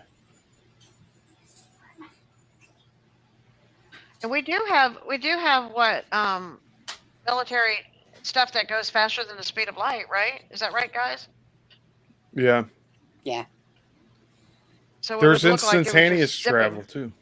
I Okay. assume there's, like, especially in the spiritual realm, there's instantaneous travel. Like bam. Like what you were saying, Susie, about when people astral project and they leave their body. That like some like when I was sleeping and when I was meditating in bed, I was laying there with my eyes closed, and then like I kind of drifted off, and all of a sudden, it sounded like I had my earplugs in too, so I was not hearing anything. It sounded like a bomb went off, bam, and I woke. Like I opened my eyes, I'm like, what was that? I told you what that was. Oh, you told me, Brenda. Okay, Yes. A that lot is a lot of times for you to do that, you have to, it really has a lot to do with pride. Okay. Your body, your soul is trying to astro project, but because your pride, it keeps it there and it pulls it back. I know, look, Susie and I have finished her dreams. She has finished mine. And we've been other places. And when I come back, Jack will walk by and say, "Oh my God, you're not breathing." And he will watch me for a while. And when I come back and I wake up, it's like I slam into my body and it wakes me up and I sit straight up. God forbid I can't sit straight up to get out of bed with one leg, but let me drop back into my body and I sit straight up. So, Told you, yeah. yeah. And I mean, I've literally gone, Susie and I were trying to get a hold of each other in mass hysteria because we both had the same dream where I finished it. She started it, I finished it. And we were trying to call each other to tell each other about the dream, and it was like we were stepping all over each other trying to talk about it. And it was weird. It was one of the weirdest things I have ever done in my life. We And were fighting. We were actually. We had. There was some the very satanic people that were invading our lives, and this dream was revealing everything about the whole thing, and it yes, was crazy. it was Everything very was crazy. right on, spot on. Yeah, Yep. pretty But crazy. yeah, they so I mean, it happens sometimes to people. I'm kind of surprised that it doesn't happen with Abe because as spiritual as he is, I'm surprised he's not out there just floating around, just checking on people. And Oh, it does happen. oh, I've does it? gone to. Yeah, I just haven't shared like with my sister. She was being spiritually attacked one time, and I showed up in her house, and I was like, "What's going on?" And she freaked out that I showed up because in my dream, I dreamt all these dark entities around her home. So I got in the vehicle. I got there, and she was fighting spiritually. And then she said that there was some activity in the backyard. So I went out there, and I was able to see the dark shadow figures in there. And I told them that wasn't welcome there to leave. But they took off. Yeah, like me and my sister, sometimes she can tell things that I'm going through, and I can tell what she's going through. So when I see those things, I put her in prayer. Yeah, Yeah. I can do those that kind of be in certain locations. Sometimes I'm called to be somewhere else. Like Yes. one time I had a dream, or was in a dream state, of course, where I'm at this location, and these people that are dressed all in black with hoods are killing people, and I'm trying to fight them spiritually. But as I'm trying to fight them spiritually, it's like my spirit is going right through them. Then I woke up and I said, "I it's just a dream," but it wasn't a dream because I think it was in Italy. They had this cult named the Red Rose. They had killed a lot of people that when I was fighting spiritually. But Yeah. yeah, they were called the Red Rose. They were from Italy. They had killed a lot of people. Yeah, So you were there in your dream, battling them. yeah. As they were doing these things, and I was trying to. I think I protected some children that were there that they were trying to kill in spirit. That are protecting some children. But yeah, they killed some people. You know, the one thing that I have never tried, because I've never felt the need for it, is remote viewing. Although I've been told that I could do it because if I ask to travel in my sleep, then, I should be able to do it. But I've never felt the need. But however, I can tell if there is somebody remote viewing me.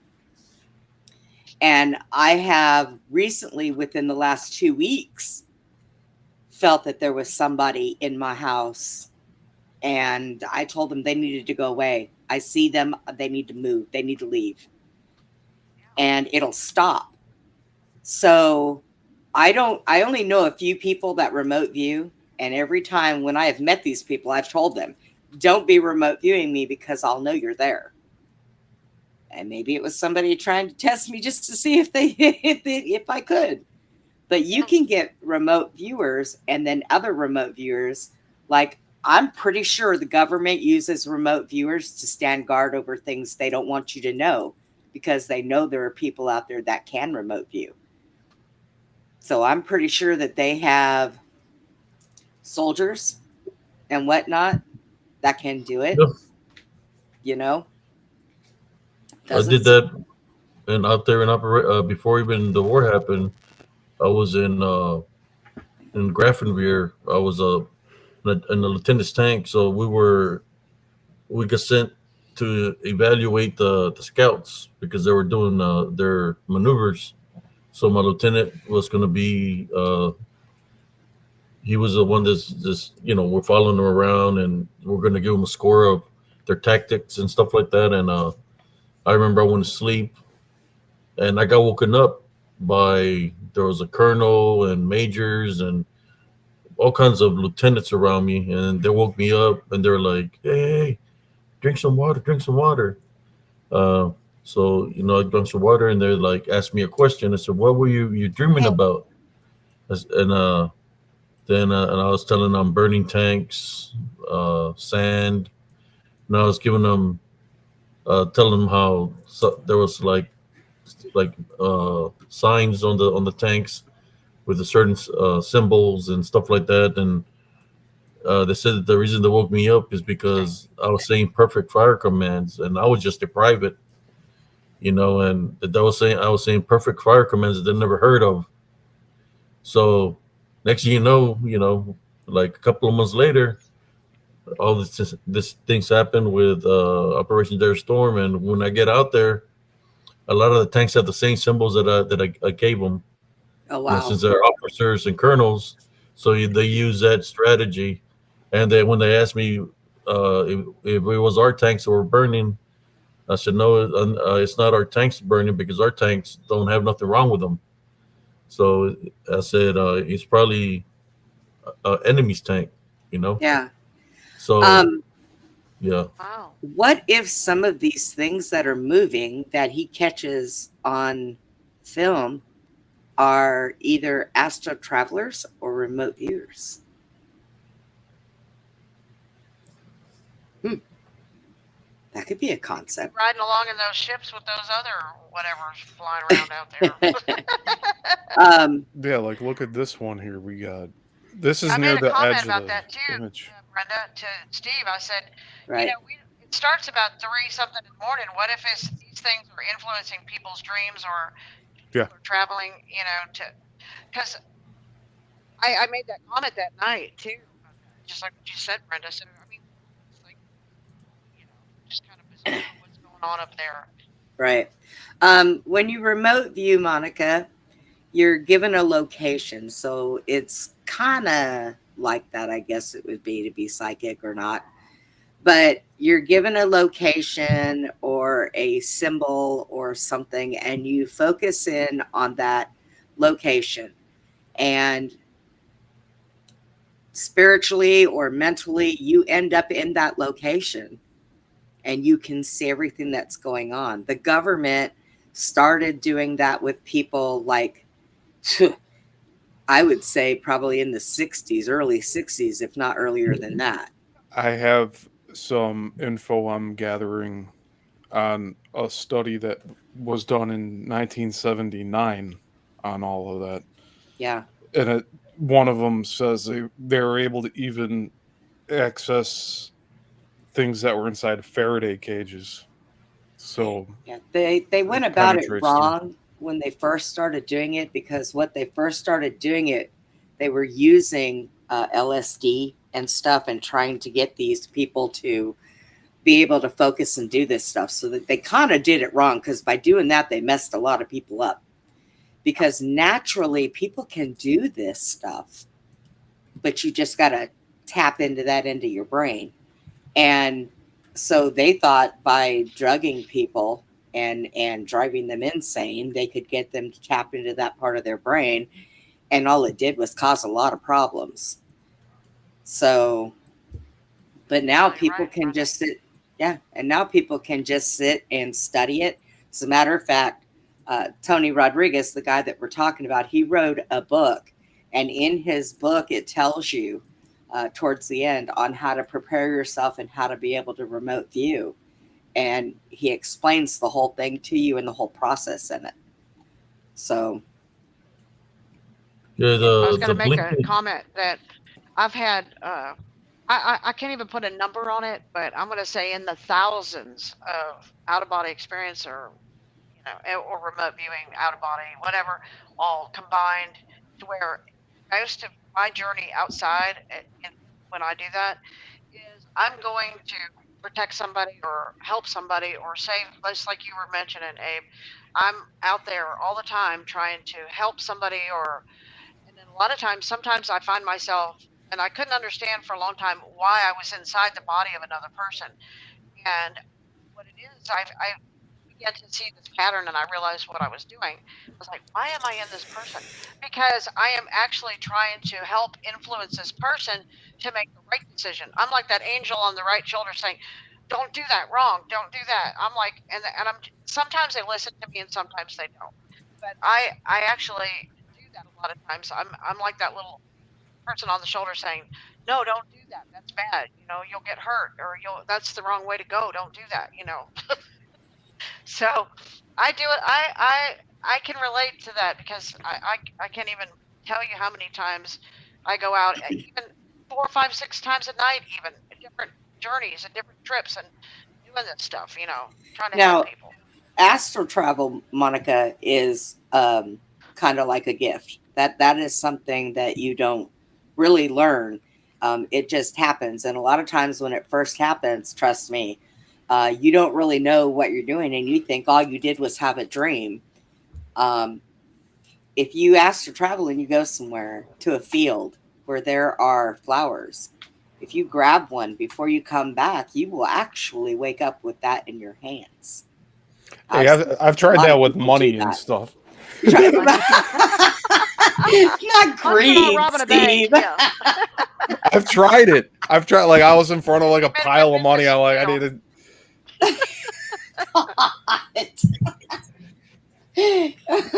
Funny That, Steve. Something like that happened to me, but I was awake. I had taken my nephews and niece to the Mickey's that's right there in Harker Heights.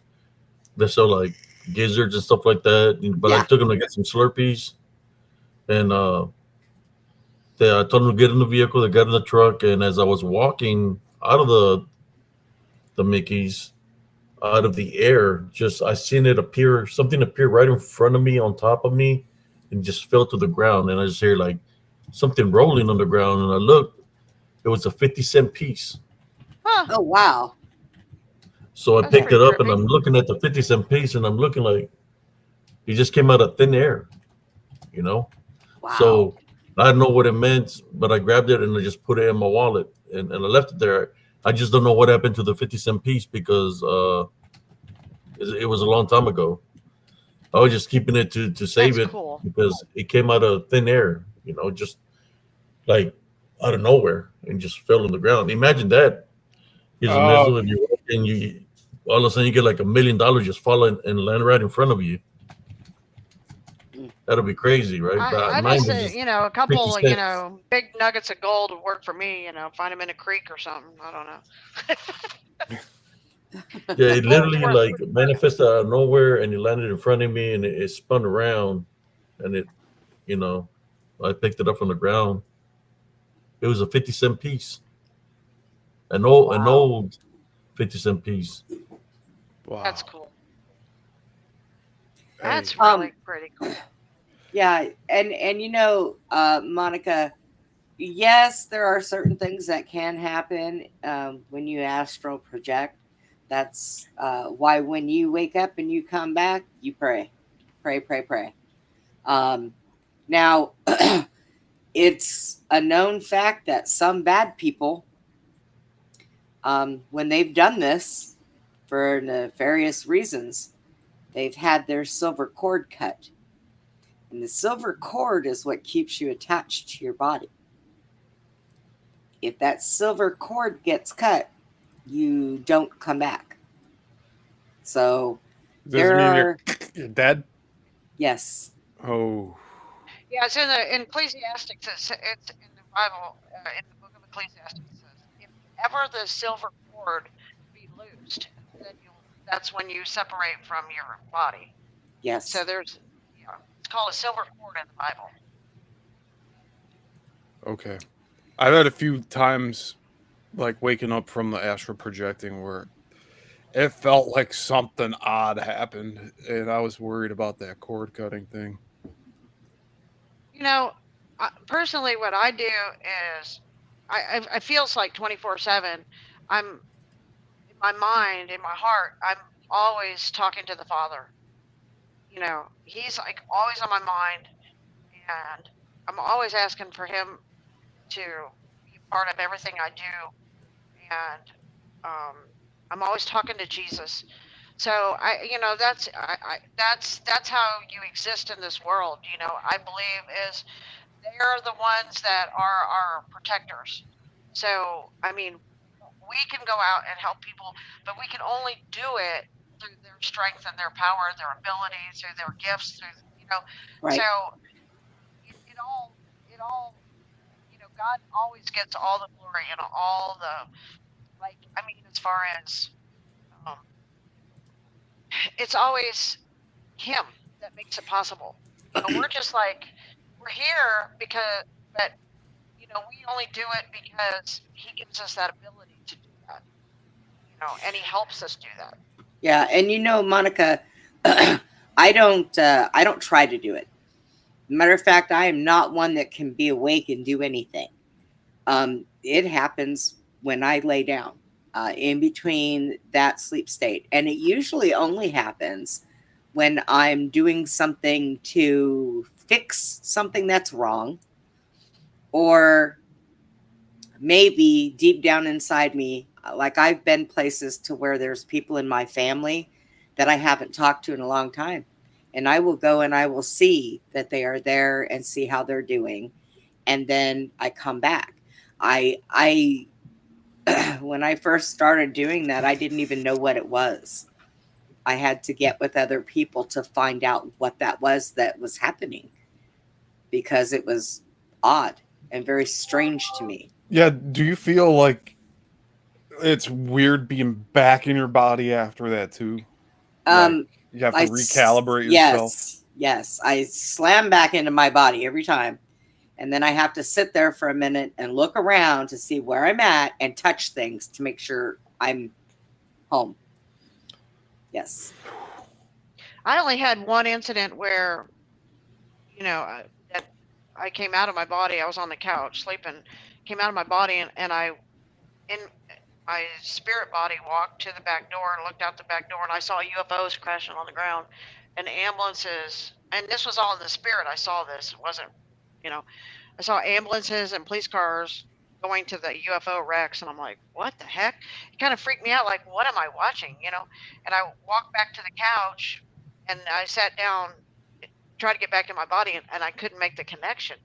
And I was like 18, 19 years old, and I laid there, and I was literally like shaking myself into my body, and I couldn't get the connection, and it was freaking me out because I couldn't connect my spirit body to my physical body, and I shook so hard, and all of a sudden I literally flew off the couch and landed on the ground. I was like, whoa. I'm back. Yeah. When I connected, it was like an earthquake. I don't know what I would do if I tried to go back in my body and it wouldn't let me. I really don't know what I would do. I've never been faced with that. So, Would it be like Looney Tunes running into a wall? yeah, right. Bonk, bonk. Be like, well, I guess I'm not done with whatever it was I was supposed to do. So let's see where this takes me now. So I don't know. So That would be this weird. has what we're looking at right now. There's two different lights here. There's one that's very prominent, and then there's one right above it. But I was also showing on screen the star that's sitting by the horizon that Susie and I were speculating. Is it tugging the sun? Oh, Oh, or the moon. That was the moon. It, Wasn't that the light with the moon? it looks like they're flying parallel to each other, Yeah, these two here. like one above the other. Yeah, this is different from what I was saying about the sun one. Oh, okay. But yeah, this is more activity by those trees. Come on, where are you? All right. Yeah, in one of the Book of Solomon's, it talks about the chariots, the UFOs, that actually lead the sun and the moon on their course through the firmament, and so they are chariots or UFOs or ships or whatever you want to call them. So yeah, I mean, it literally looked like the thing was tugging the moon that night. It was like bouncing up and down. The star that was, or the star that was next to the moon, would be following it throughout the whole night in the same spot. If it was some, like, you'd have And to it do looked like some it had crazy math to a figure out if rope. it was far You away could or actually not. like see like a rope. It looked like it was tugging it with like a pull rope, like you would pull a car down the road. And it was. did you guys get that one? Did you get that one on film? I have some photos of it, I think. Let's see. Let's see what I can pull up. Because I was tripping out when I was watching it, because when we were out there, I was like, "Oh my God, is that why the Muslims put the moon and that star, and then Chinese have the moon and that star, because that's the chariot that And It might be on anybody video. that reads the Book of Enoch can find out all about that too. I mean,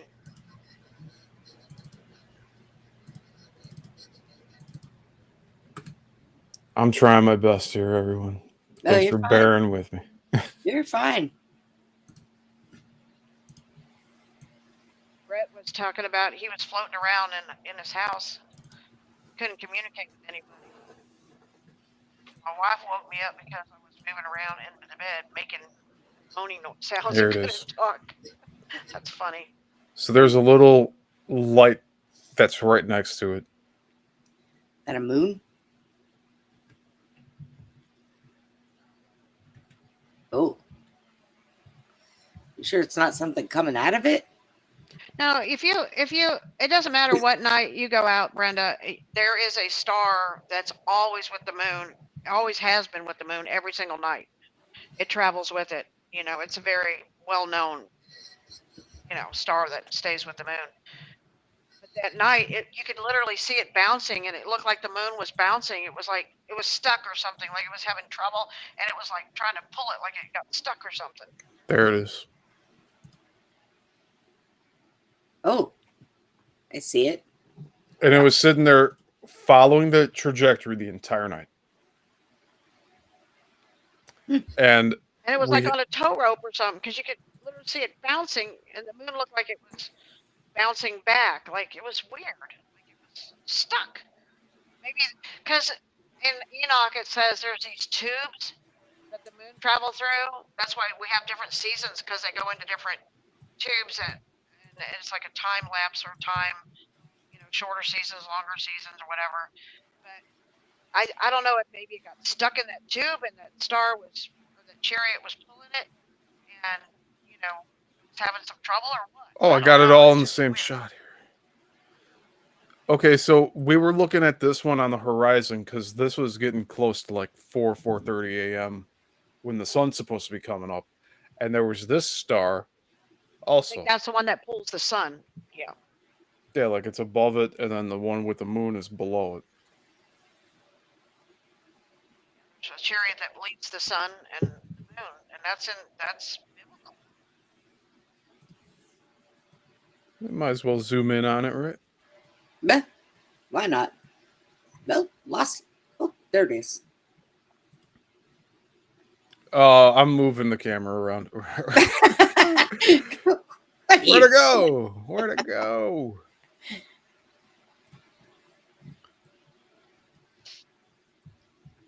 See, really, I would need like 6 different cameras to take them out. Yeah, in that there. particular star comes up at just before sunup. So I think it's the star that appears and it comes up low and it rises straight up, and then and then when it gets to a certain height, then the sun comes up over the horizon. So I'll make it the larger. sun will Here. come up behind that star, or that chariot, or that ship, or whatever it is. Whatever they be called. That's not it? No, that's it. It's just hard to see. I don't see a thing. That was here. the sun's. That was the bright star that led the sun, but the other one was. You didn't get that one in motion, did you? With the moon one, you zoomed in on the moon. You didn't get a Very time brief. lapse of that moon. Okay. Very, very brief. Here, let's go in here. Yeah, because it's number 17. This is it. I don't know why we can't see it in the bigger video. Okay. See, I have more control over the video using it through this program because then I can zoom in and change the colors and everything. I did go and look at it at the same time. So there was that one down there, and then here's this one. And that was later. That was getting closer to what time? Yeah, there's that star at the moon. Let me check here. What time of the evening? So this one,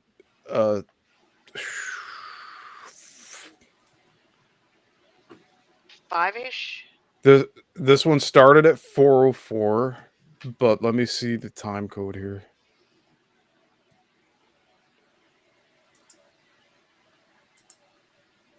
(21 to 49). 18 minutes. 18 after 4:04. So it was after 4 o'clock.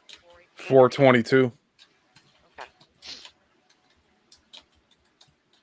That is around 4:22 a.m.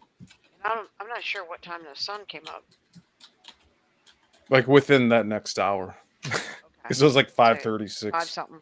Okay. Say an hour later, because as that bright star came up over the horizon before the sun, it started getting lighter. And the other light that's by the tree line here, I do believe that's the other city nearby.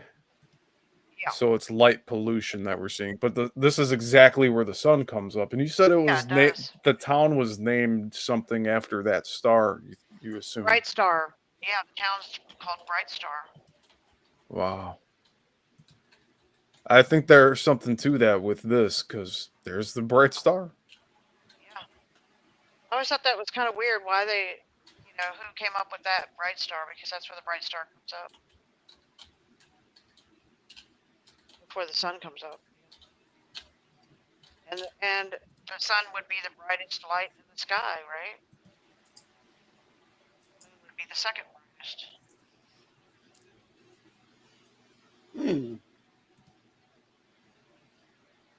That's the brightest star in the sky. Yep. It's just crazy. So much stuff out there at your place, Susie. Right? It's not in the sky. It's out in the woods,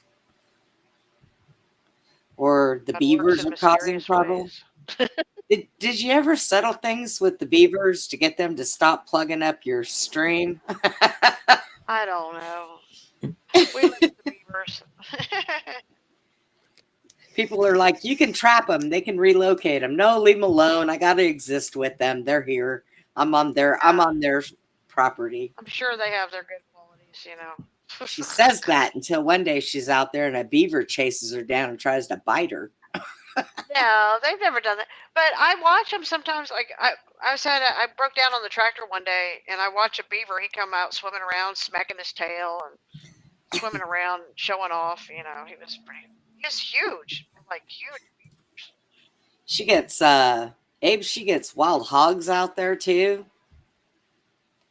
Yeah. Now those they take their weapons with them out there, and they know they have to shoot them because they've already gotten a hold of one of her dogs and tore that poor thing up. And she ended up living through it, thank God. Lucy got her throat cut. Yep. Yeah. Those things are pretty vicious. Can be. Yeah. Although I did see, like last week, it was about a week or two ago, I saw a couple, about 4 hogs and a whole bunch of babies, and they were so cute. They took off running. I got to admit, they were kind of cute. See, I'm not the only one, Steve, that'll say, sure, it's Brenda, bring them in, feed them. I'll admit this one time that the baby hogs are cute. Yeah, they okay. Can be kind of cute. The baby hogs, but like they grow into these gigantic things. Okay, but like I've seen like some of these actually in Texas, they have these like circular cages that they have feed inside, and they let these families of hogs go in, and they close it, and then you see these suckers, even the babies, just run in circles trying to find a way out. Yeah, like they're clever. I'll give them that. Like they know when there's danger, and they'll run like a bolt of lightning. Yeah, I've been chased by one of them. When I lived in Arizona, I was out fishing by the slough, and I heard this noise, and of course, me being me, I was just nosy, and I went looking, and boy, let me tell you, this thing had to have weighed a good 400 pounds, and it came running towards me. It was nasty. I got, I jumped in the water. I was out there getting stuck on all the sticks in the slough, and it was horrible. And it finally gave up the chase and went away. And I thought, man, I don't ever want to do that again. Scary. What was I thinking? So now when I go fishing, if I hear a noise, I just go, and I just keep on a fishing. I don't go looking for no trouble. But Steve told me the other day, I could see Brenda grabbing a Bigfoot saying, come into my house so you can eat. How do you know baby Bigfoots aren't cute? We don't know if they're actually babies or not. I mean, if they can fit in a kitchen chair, then they should be allowed to eat. You're going to be doing this whole like little, the dinosaur TV show at the baby. They have the little baby Bigfoot there trying to feed it and stuff. I can teach it to say, I'm the baby. If you can get it to say that, that would be quite an accomplishment. Before you know it, I've got it in clothes and a designer jacket and sunglasses. Be like that girl with they found a baby panther kitten, and they thought it was a regular cat, and they brought it home, and it turned into this giant panther. Now plays with their dogs in the snow in the forest and stuff.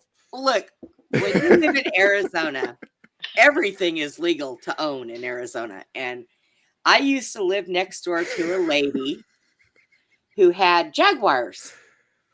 And no, not jaguars. They were all black. Maybe they were panthers. Yeah. And she had a male and a female, and she used to breed them, and she would sell the cubs. And when they were out in the front yard, I would go over there, and they would jump up on the fence like a dog and let you pet them. And they were real nice. And I said, how do you keep them this tame? She said, I do not feed them raw meat. And I said, oh. She said they eat cat food, and if they eat anything, they eat chicken, and it's boiled and cooked. They get no raw meat. I don't put my garbage anywhere where they can get it and smell it. I'm like, oh, so if you cut yourself in the kitchen, then you got to worry, right? I mean, they're pretty big, though, but they were beautiful. And I went into the house and told my ex-husband, I want a kitty. And he said, oh, okay, well, we can go to the pet store. I said, no. I want a kitty from next door. He said, those big things? I said, yes, we will not need a guard dog. And he's like, no. Oh, He said, no. No, but don't need a big budget to take feed that thing. Yeah. And then well, that's okay. I don't know if you guys seen that one meme of the lady getting on an airplane and the kangaroo is standing there with the tickets in his hand with this look on his face because they won't let the kangaroo go on the plane. Oh yeah, I saw that. Yeah. She's like, but it's my service animal, lady. It's a kangaroo. It's just sitting there waiting to board. He's like, I got my boarding pass. Is it time yet? Is it time? I had a good friend in Austin, and she's a big horse girl. And we went over to her ranch one day. I could not believe this. She's like, I go in her house and we're talking. She goes, "Hey, I want you to go check out something in my room." I was like, "Okay." It's just kind of weird, like go check something out of the room. I walked in the door. She had two big giant cats laying on her bed, like leopards, and they just looked at me, and I'm like, "What the hell?" I came out of the room, and she had built this thing out her window where they could go outside down this thing and then come inside, and they slept in her bed.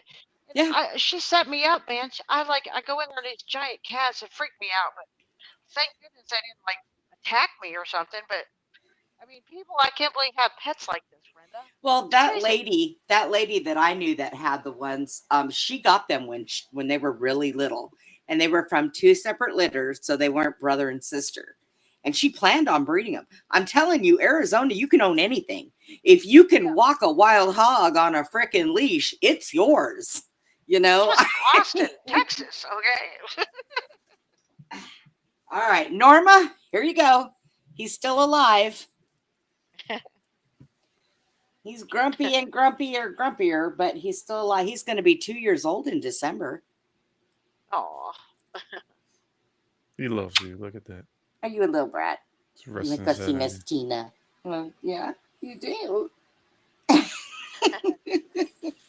He's such a brat. Zenray in the chat said, "I've heard firsthand of baby Bigfoot, Steve." Okay. Yeah. Okay. See, and they would be cute, right, Zen?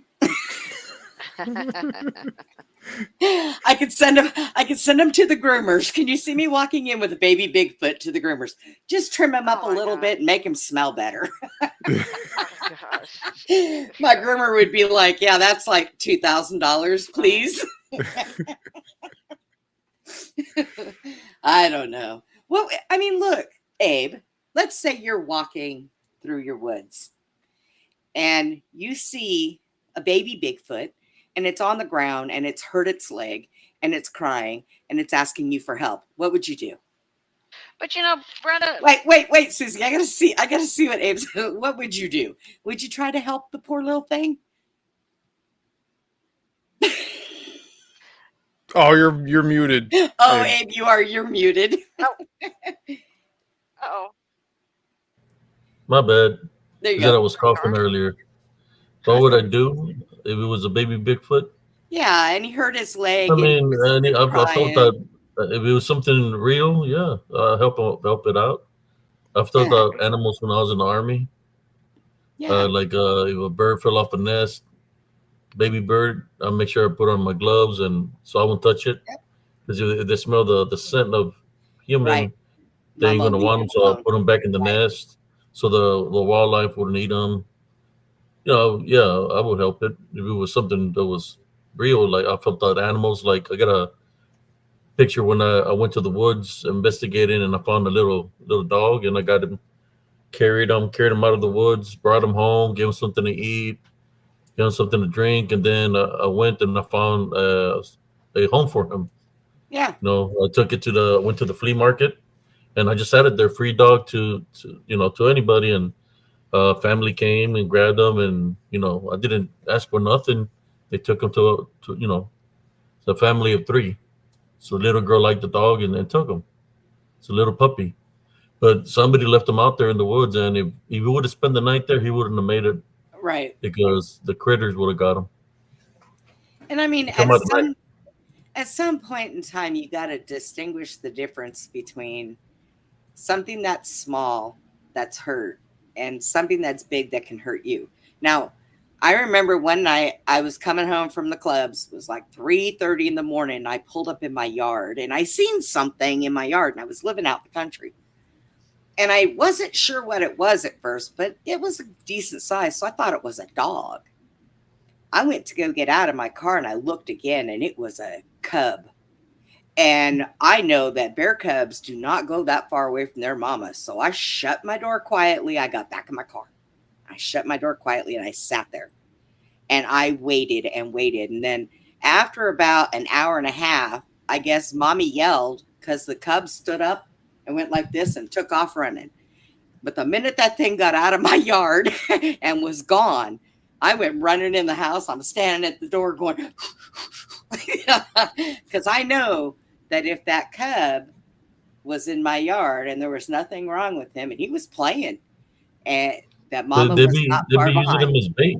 They be using them as bait. You Yeah, go up to it, and next thing you know, the whole pack comes at you. The yeah. javelinas do that. I was You like, yeah, know, that's not going to work for me. they come at you. They pretend like they're lost or whatever. You go up to the baby javelina. Next, you know, the mother comes from one direction, and the other ones come and try to attack you.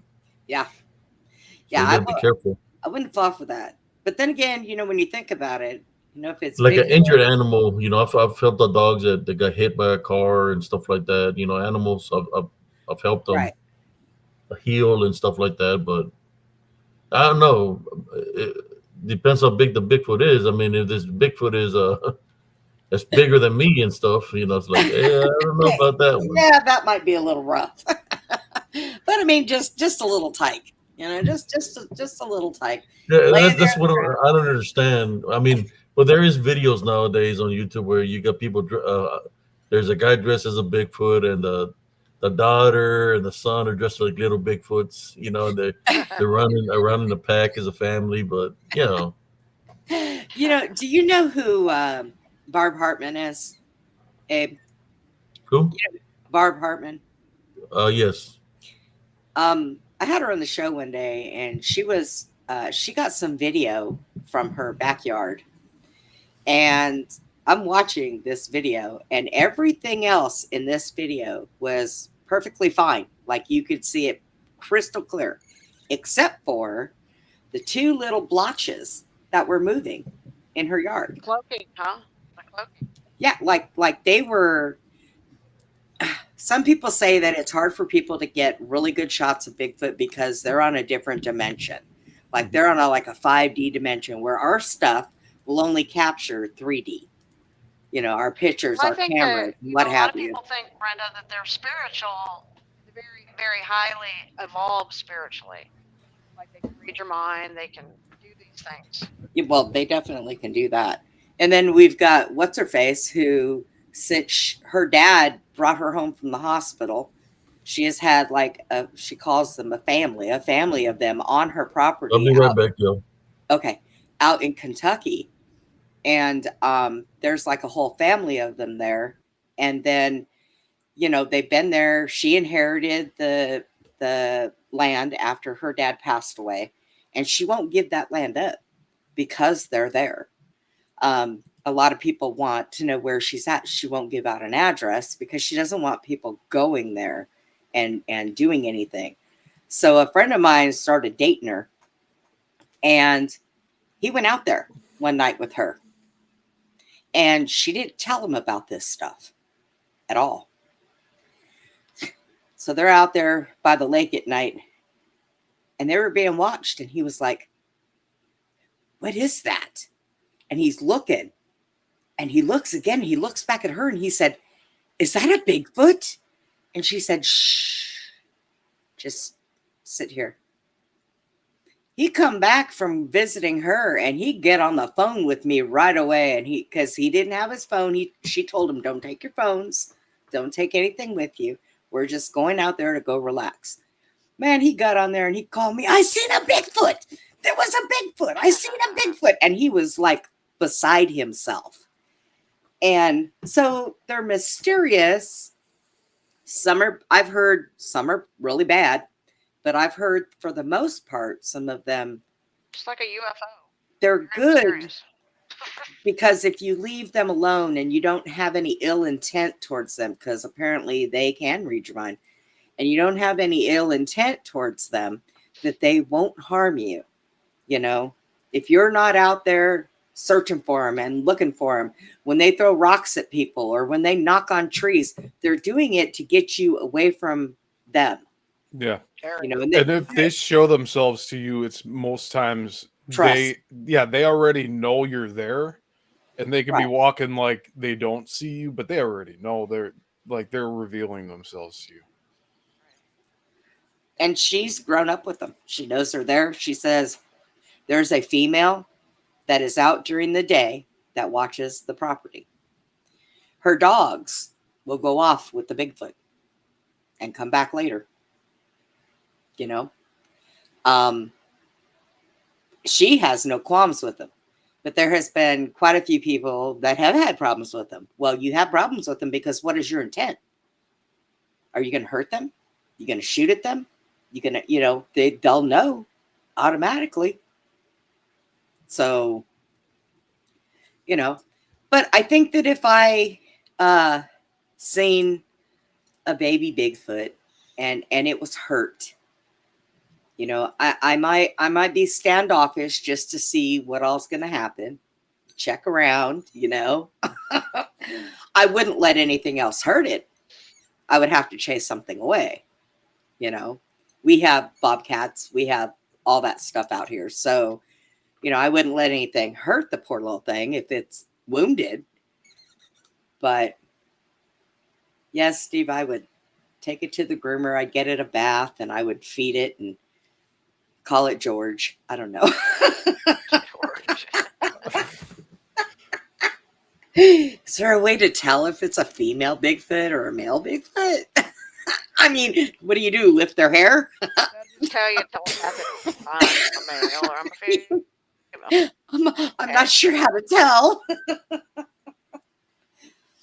the do message to you. they breastfeed their babies? I mean, I don't know. They do. It's curiosity, I mean, everything that we have that goes on, even the stuff that goes on at your house, Susie, everything that we have in this life that goes on, you have people that are going to be afraid and stay afraid, but you have people that are curious. You can be curious from afar, or you can be curious up close. It all depends. You should get a little army of baby Bigfoot and go on a boat out into the Atlantic. Teach them how to fish. Go to the Bahamas. The Bahamas. Go to the Bermuda Triangle. I'm not setting baby Bigfoots loose in the Bermuda Triangle, Steve. Someone in the chat do a commission of George crossing the Delaware. Well, look, But they're traveling. have Brenda at the front of the ship with all the baby Bigfoot in the back. They're traveling on UFOs. I'm sure they can go anywhere they want. I think they also go through portals, like trees that are portals, and different stuff like that. I think that their level of intelligence can blind us just like reptilians can, to where we will look and see nothing but trees, but on their level and frequency that they're on, there's a great big gaping hole that they can walk in and out of. One of the guys that helped out Art Bell on his radio show, I miss Art Bell. Behind the scenes guys. Yeah, I do too. It was weird when he passed, everything that was happening at the time. But one of the guys that was helping him, he does his own YouTube channel now. I think Dr. J is his name. But he was doing a few videos questioning why are there so many sightings of aliens and even Bigfoot and other cryptids where they're peeking out from behind trees. They're watching us, but they're standing behind the trees. And he was saying something similar to what you said, Brenda, is that are they portals? Is that why that's the first time we're seeing them? Is they're not just out in the open doing that? It's within these trees. I think that hidden by the trees. I think that with the human eye, if they poke their head out and look, I think that if you're looking correctly and you have an open mind, I think that you can see them with the human eye. I do believe that it is hard to catch them on film, on camera or video because of their frequencies. And that's why whenever you look at a photo that people say that they have, look around it. Because if there's no distortion in anything that's around that spot, but there is with the Bigfoot, I do believe it has to do with frequency. Probably. I really think do. So. I think so too. I think that they are on a higher level of frequency than we are. Some people that can spot them with their eye, they're on a higher level. Like Abe, the stuff that he spots. I think Abe's frequencies are on a higher level. May not be all the way to 5D, but I think that he's on a higher level of his frequencies. Yeah. Because he is who he is and he does what he can do. So Yeah. he can spot more. You know, a lot of his photos, when he puts them up, I see him right away, you know? And Abe also has that eye to look at things that we would just Right. brush past.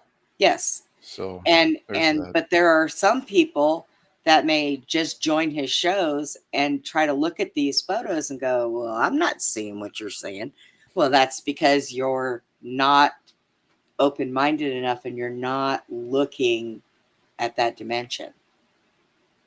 So it's hard sometimes. Yeah, like Abe saw and spotted a few things in the photograph we were showing tonight. And even in the video, he was seeing things. So it's stuff that not everybody can detect, or if they're even looking for it. Yeah, he's seen so much of this before. He knows what he's looking for a lot of times. Right. To stuff. He's already thinking about that. Now, I got reminded of this one a few years ago during the 3rd of July, 4th of July here in the Chicagoland area. There were people posting videos of lights that look similar to what we showed here tonight from Susie's Ranch, where they're just lights that are flying, but they're not planes. And everybody in this area knows, like, there's 2 airports here, Midway and O'Hare. Right. So we know what planes look like, but we see, like, in these videos, and it's been multiple years around Independence Day, where you see these lights that are just traveling in the sky. And it'd be so hard, like, just to find those videos today, it would be so difficult to do because they're popped up on social media, and like if people are posting every day, that stuff's buried now. Right. But it does come up like around that time every year, and I really wonder if it has something to do with like the fireworks going off, that's doing something to the air, and these entities are feeling that something's happening. Because I've also seen in videos with firearms going off, like the security cameras and stuff. Well, It looks like a bunch of dust is going through, but it also looks like it's orbs that are just like going and flying through. if you're a UFO and you're trying to sneak around and not be seen, and all of a sudden there was all these big old kabooms and lights and sparks everywhere. Be like landmines to them. Yeah. You know. So Abe, are you doing a show tonight? I'm thinking about it. Yes. Okay. I just wanted to join you all since y'all always join me. So let me join them here tonight. You know. Yeah, this is cool having you tonight. You know, when you asked me the question if I would help a Bigfoot, well, I had an incident, you know, that I've shared before, but I don't know if y'all heard, where, well, you know Elms Grove, where the Domino's is, and there was a piece of land where there was a home where a man would sell antiques and he got murdered. Yep. Well, they dropped that house down. Well, I was in the edge right there. There's some woods that were on the edge. Now there's no woods, but there used to be woods in the edge of the road. And I was all camouflaged, and I had my backpack with weapons, you know, which the weapons I had is more of hands-on, like go close range, you know. Right. So I was camouflaged there with my gear because I was trying to find the thing to lure my son into the woods at the time, right? So I was all geared up, and as I was in the tree line, I heard something growl at me, you know. So I just didn't move fast, but I just looked to the side of me, and I seen this little creature. You know, it had fur on it. Oh, His mouth was open, and he had a bunch of teeth, like a oh, lot of teeth inside his mouth. I've never seen nothing like this. All the time, all the 10 years I was in the military and training in the daytime, nighttime, I never seen a creature like this, and it was standing on twos. Like one It was row like or multiple rows of teeth? multiple rows, like row after row after row, like multiple rows in his mouth. ew. Right, I could see the teeth, and he kept on making this weird noise, and and I had my machete. I had a machete with me. You know, I always kept it sharp, and I grabbed the machete, moved slowly.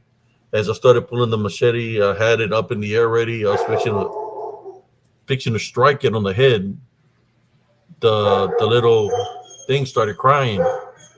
He started crying, making a crying sound, like real loud squealing sound, crying. Oh, And wow. as I was fixing to hit it, because he growled at me and he was showing me teeth, that means that it is like trying to. I feel like he was trying to attack me or something, right? As I Right. was gonna hit it, a higher power said, "Don't do it." Oh, So I followed the orders of not hitting it. So I put the little thing back in. I looked at it and I said, "It's." I said, "You're lucky." And I Yeah. walked out of the woods and it was crying. It was making like a crying sound, like wow. a squealing crying sound with all this, you know. So I left it crying, and as I was walking out of the woods, so I went through his property, through the main woods that go to the highway, and there was a big patch where I was walking through there. As I was walking out there, you could hear it crying in the distance. Something huge came from the highway, and I could just see its silhouette. And I braced for impact because it covered the whole path, and it was very Oh, tall. And I thought daddy it or was going to hit mommy? me. So as a brace for impact, it went right through me. So I got on the highway, and I could see the sign that says Elms Grove Estates. When I got there, man, I started feeling like something was trying to take over my body. I felt like anger, hatred, and just a lot of thoughts coming to my mind. So I went into prayer automatically. I walked through Elms Grove down my street, and I didn't go to the house. I went to the park and sat on the picnic table as I continued to pray, and I was praying to God to get rid of the negative attachment I had, whatever it was, unclean spirit. But I got that when I crossed what seemed to be a Bigfoot, right? So I prayed, and then finally I felt better. I went home. I didn't touch nobody. I went to the shower. As I was taking a shower, I was praying for the water to be blessed so I can cleanse myself. If there was any negative attachments that wasn't welcome in the house or on me, and I became better. But yeah, it's one of those things that Maybe if why would you, the Heavenly Father tell me No, not to Abe, strike if at it? if Is you'd the have hurt question. that baby, that big thing could have attacked you and harmed you very badly. That's why you maybe You were know what I'm warned saying? not to hurt it. Because Yeah, hurting something is like killing something that's made out of anger. yeah, yeah, So that's not how we're supposed to fight these things through that's right. anger or through weapons. We're supposed to That's right. fight them with the Heavenly Love Foundation. Spiritual right. battle. If I would have swung, most likely that would have attacked Triggered me, and the that would have been the impulse. enemy. Yes. I would have been demonized, you could say, right? Yeah. They'd have had a reason to come after you. So that's just a thought for those that think they're professional hunters and Sabellos and say that they got all kinds of weapons. How are you going to kill something that's Yeah. not in the flesh? Yep. If I would have swung at it, I would have most likely missed it because if they're in spirit form, machete would have gone right through it and hit the ground. But then it probably would have laughed at me and attacked me because it got me. It was making me anger because when you're not trying to shoo it away. I mean, you're trying to take it out. Yeah. That's when they train us in the military to take out a target, right? Yep. Yeah. So Wow. yeah, I don't know. All I'm saying is be careful. Yes. I know. I thank God that He told me not to do it because I'm thinking if I would have swung at it, that it most likely would have attacked. Yeah. Yep. It would have Spiritually, had that. Yep. That spiritual opening or because you would have spiritual did it out opening. of Yes. anger. So you got to be careful. So that goes for the people that think that those things are their friends. The people pretend they think that they're their friends and they say they're part of the clan and all this stuff. Yep. I wouldn't. I wouldn't be going to no dinings or sleepovers with them because that's they're. I mean, their intentions is not good. Right.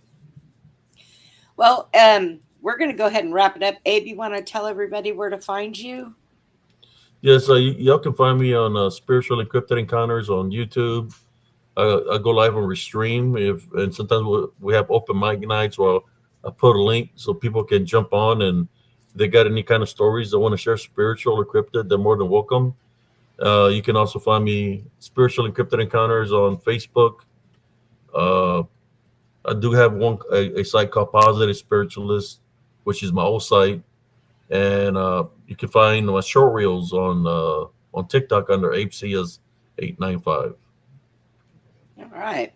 And I did send the show last weekend to Jesse on Messenger so he could sit and watch. I think I did it this weekend too. And if I did, and Jesse, you're watching, you're still in our prayers and get better soon Yes, Jesse. because we all miss you.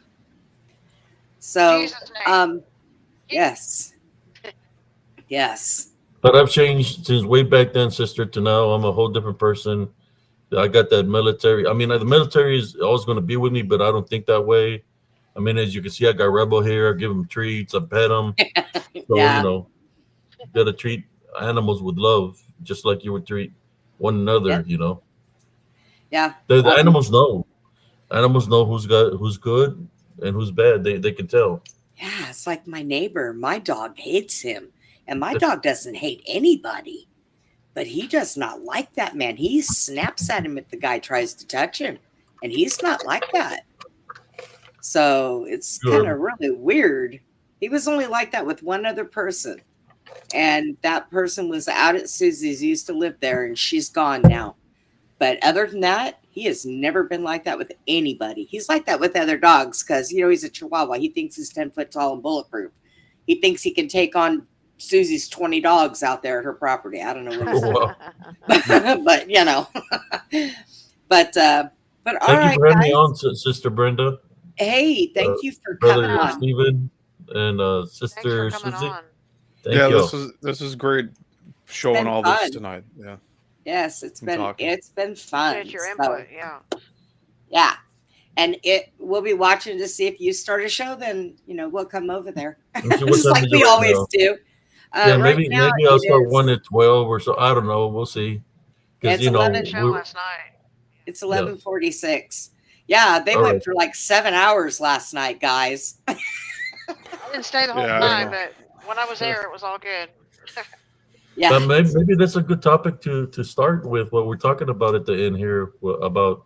I know I've changed as a person big time. Yeah. More calm, more relaxed. Maintaining that heavenly love foundation is a key. Like I said, military they don't teach you to love the enemy. They teach you how to eliminate the enemy. So that's a big difference. Yeah. Yeah. All right, Yeah, I everybody, hear you. make sure that you like the stream for me, please. Helps our show do something. I'm Algorithm. not sure what. There it is, the Algorithm. algorithm. I don't talk too much computer stuff, but we we will get out of here. Thank you everybody for being here, Yeah. and like always, guys, please be kind to one another. Have a blessed God night. bless. Good night.